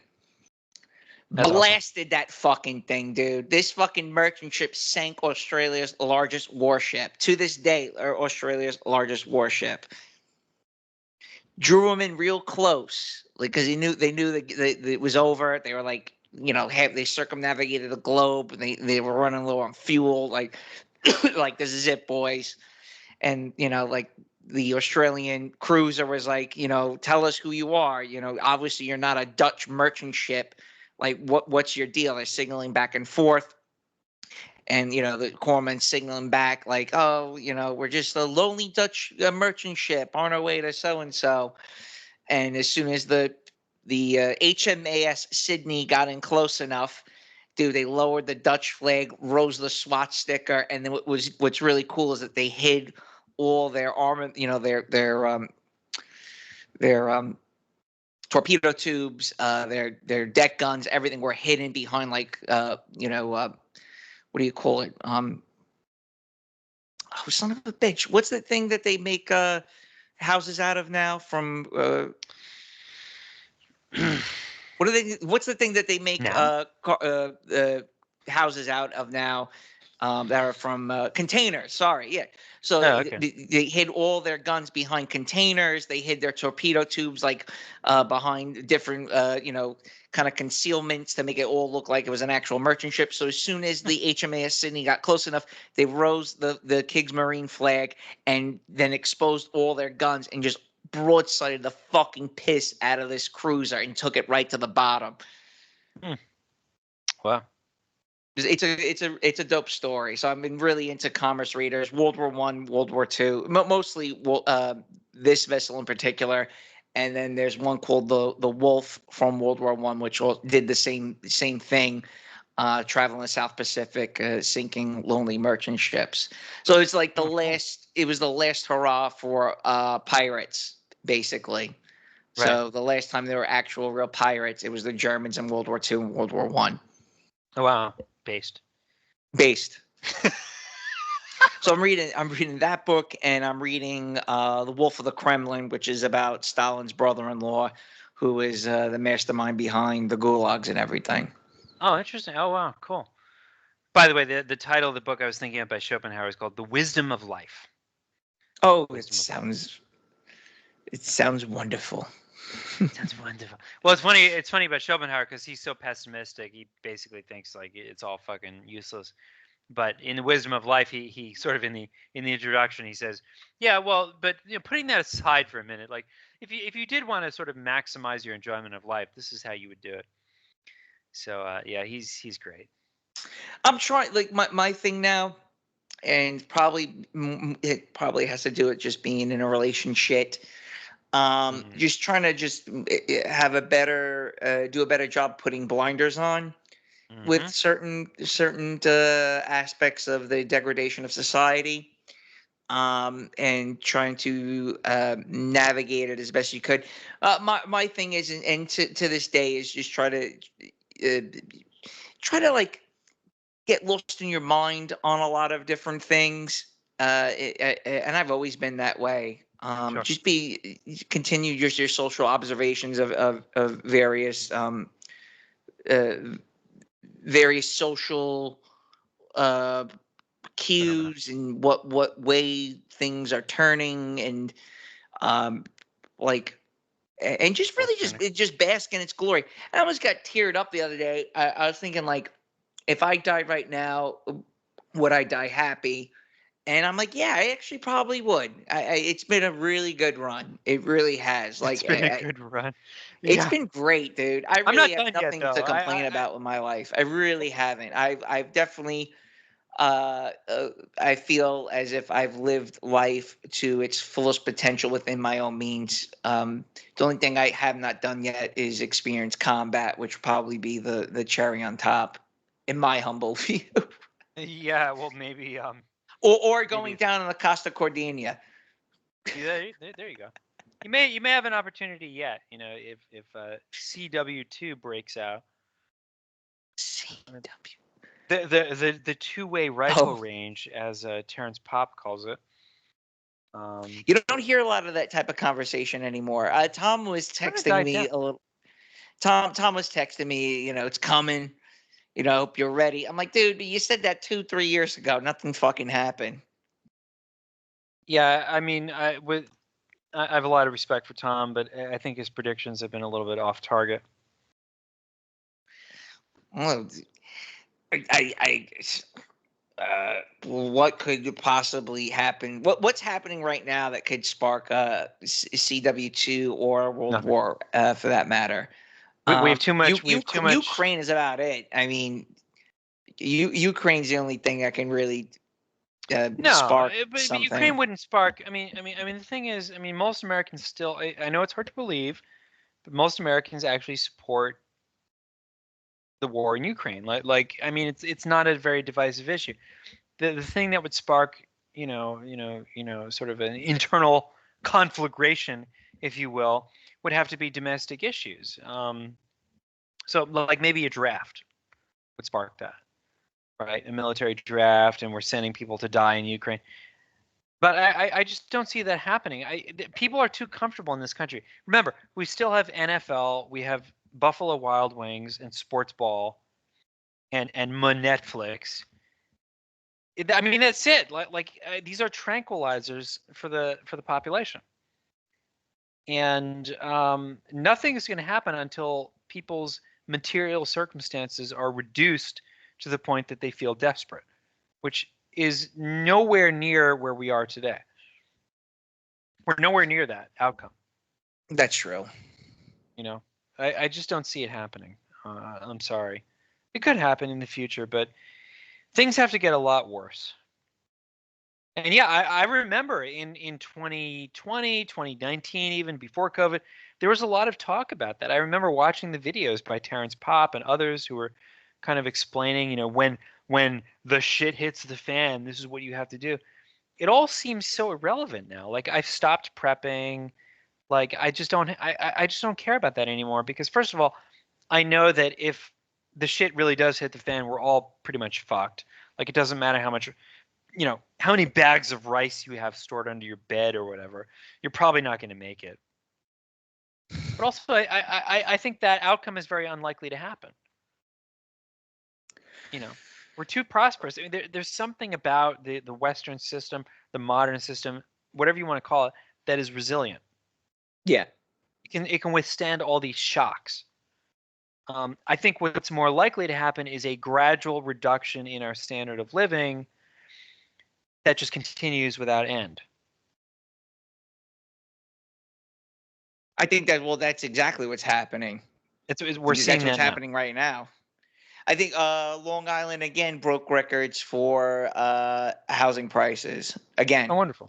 It's just constantly breaking record after record. The average home in the United States is now $415,000.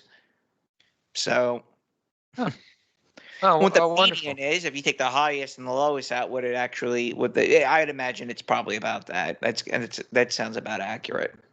Well, it's funny that we see that as a reduction of living standards, right? Because some people would see that as an increase. Prices are getting higher. Which means that people can afford these houses. I mean, that's what you have to understand. Some people are buying these houses. Those people are not you and me. It's China. China.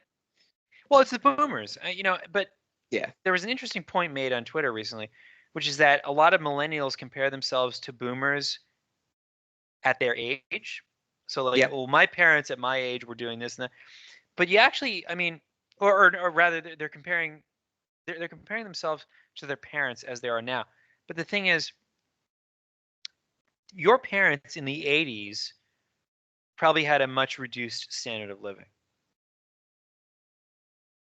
right? Like most millennials, we don't necessarily have a memory of this, but I mean, it's like turn off the lights when you leave, don't waste anything. Oh no, we can't afford. I mean, most people growing up in the 80s didn't eat out every day, right? They ate out maybe once a month, maybe once a week. But as the boomers aged into their 50s, 60s, 70s, they got wealthier. So now they have a shitload of money to spend. And millennials are comparing themselves to boomers as they are now. But that's not the relevant comparison because we don't know. Millennials, when they hit 70, might be as wealthy as the boomers are today. That's not happening. I don't know. It takes a long time to build wealth. But we're not building wealth. You're going out and spending $80 on a bottle of wine. True. Well, maybe that's my problem. That's a you problem. It's a you problem. But that's what you have to do to attract women now. Because also the part of it is hoflation. Right? Is what? So you have to spend more hoflation. It's like I have to spend $70 on a bottle of wine to attract, a thin woman. Yeah. 2/3 of women are fat. Yeah, you're right. I was thinking about like I was on a chat with these two dudes recently, and we were talking about cars, and it's like, are you gonna buy a $60,000 vehicle in the hopes that you're gonna attract a woman? And I'm thinking to myself, he's like, fuck no, I'm not gonna do that. I'm gonna drive this beater. I'm gonna drive this car with the fenders smashed in. What you see is what you get. I'm not I'm not gonna like the peacocking to me just doesn't. That was never really my thing. Because again, I'm trying to be something that I'm not. Yeah. Right? I think so, go on. No, I mean it's hard. It takes a long time to build wealth, and I think your approach is a good one because. Well, think of it this way: most women today want it now. They want it now.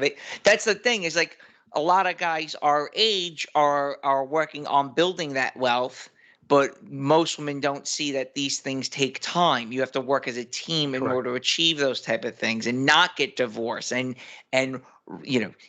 not go out, not go on that fancy vacation, not spend $70 on a wedding.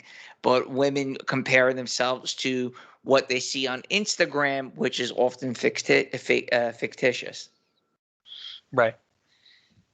So you're Social competing media against you're competing against something that you know nothing about. That's on the other side of the continent. Right. You're competing in America. You're competing with everybody in the world. Yep. This is the reality. It's the ultimate arena for competition. It's like the freaking Thunderdome.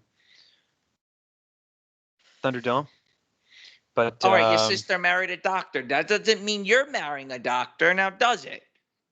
No, it doesn't. It doesn't. And I mean, people are very unrealistic about this stuff. But yeah. I mean, look, don't be black-pilled. You just have to look. I went on a date with a very hot French girl.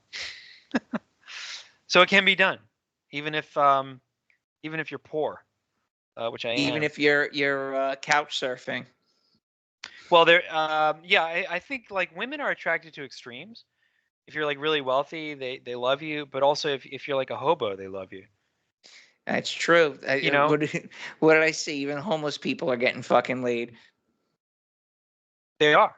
Homeless people are doing better than I see black guys hitting on like white girls on the street, like black homeless, like schizos. And just because they're being assertive, they get rewarded for that, right? And the woman will actually talk to them and be friendly and smile at them. It's an amazing thing to see. And obviously she's not going on a date with that guy. But women are very compliant, right? Like if you talk to them, they feel compelled to respond, which is not to say that you should corner them and do that stuff, but but it's amazing what just like walking up to a woman and talking to them can do. Something that I've noticed is women's women's body language and their reaction is, if they see a guy they find unattractive, is the same way they deal with a guy that they find attractive. So, for example, there's a barista who's not very attractive, and whether it was, and I've kind of watched her as I sit in the coffee shop, to her way of dealing with customers, whether ugly or attractive. She does the same exact thing. She does an about face. She avoids eye contact. She's rigid, and she does that to any guy that she sees. So women have this approach to men that they find attractive, and men they find unattractive, and dealing with them in the same exact manner. So you're not able to. They have this defense mechanism, no matter what the case, whatever the circumstances, no matter what the guy looks like, or what his social sexual hierarchy is, where he stands on the totem pole. Her reaction is always the same, which is very off-putting, because then you don't actually know where you sit. Right. Yeah, I mean, I think all this kind of reinforces that the PUA bloggers were right. I mean, I think a lot of young men aren't aware, like, of this whole sort of exegesis or whatever.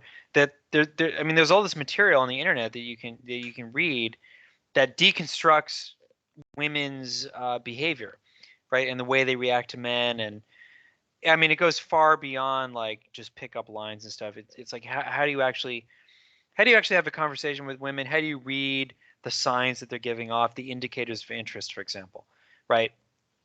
And when you study this stuff, you start to understand, like, there are patterns to the way that women behave. It's very useful. So you can tell pretty quickly if a woman is uncomfortable talking to you, in which case you should just leave, right? Or if she's actually interested in you, in which case you should continue. And like they call it IOIs, indicator of interest, right? So if a woman is like touching her hair while she's talking to you, if she's facing you, like pointing towards you as opposed to facing away, that's another indicator of interest, right? If she's asking you questions about yourself, then you know that she's interested, and then you carry on the conversation and you escalate. And like, these are very useful concepts for men to know. A lot of men, especially today, I feel like a lot of young men now are autistic. Like, they have no social skills at all. They actually call themselves autistic. They're like proud of it. They wear it like a badge of pride. They could use this. I mean, this could help them. But they never went through that stage of like reading Neil Strauss, The Game, Mystery, the Pickup Artist, reading PUA forums and all this stuff, Roosh, Heartiste, all these bloggers that laid it all out. They did all the work. They went out night after night. They talked to all these women. They wrote field reports, after action reports. They analyzed and broke down everything. It's all there for you. I mean, it's all free. You can read it. I mean, and people criticize that as, cynical or whatever, but I think it's actually useful. I think men need to have this information. Yeah, I got a couple books. I read Models recently, about a year ago. Yeah. That was pretty good. Just being basically just being honest. Just it's more, a lot of it I actually do already. And it's really just not giving a shit and being just yourself, being honest, letting your guard down a little bit, but not too much, and not being needy. Again, to summon Patrice O'Neill, don't X the W's, who, why, what, when, where, and how, even though H isn't part of the W's, but it still goes along with all those type of things. And try not talking to women like you're their uncle. That's the other one I've learned as of late. Just, as soon as you start feeling like you're giving her the uncle talk, you're not gonna get what? What's the uncle talk? Can you explain that? Well, how's school? Oh, well, that type of shit. School when I was your age, and text messaging was 25 cents. Well, I mean, what is there, like a 15-year age gap? I mean, is that word? Well, whatever it might be, just you don't have a conversation with them where it's like, oh, you shouldn't do this, that's unhealthy, that type of Right. stuff. They don't like to be told what to do, especially I when you're remember. not fucking them. Right. Yeah, I remember I was going out with some friends in China, and there were some women there, and they were being kind of like, whatever. They weren't really into what we were doing, and I remember I gave them a lecture about like I think I said you have to cooperate. I was like, this night is probably over, isn't it? Well, listen, you have to cooperate. I'm wrapping it up. Fair It was enough. great catching up with you. We'll That get was some good, articles next time because me and you punt the articles back and forth to one another. So we should definitely do something and toast a couple articles. Yeah, absolutely. And listen, good luck this week. Keep me in the loop, and I'll talk to you later, man. All right, sounds good. Thank you all for listening, and good to speak with you. All right, peace, man. All right, peace. Bye now.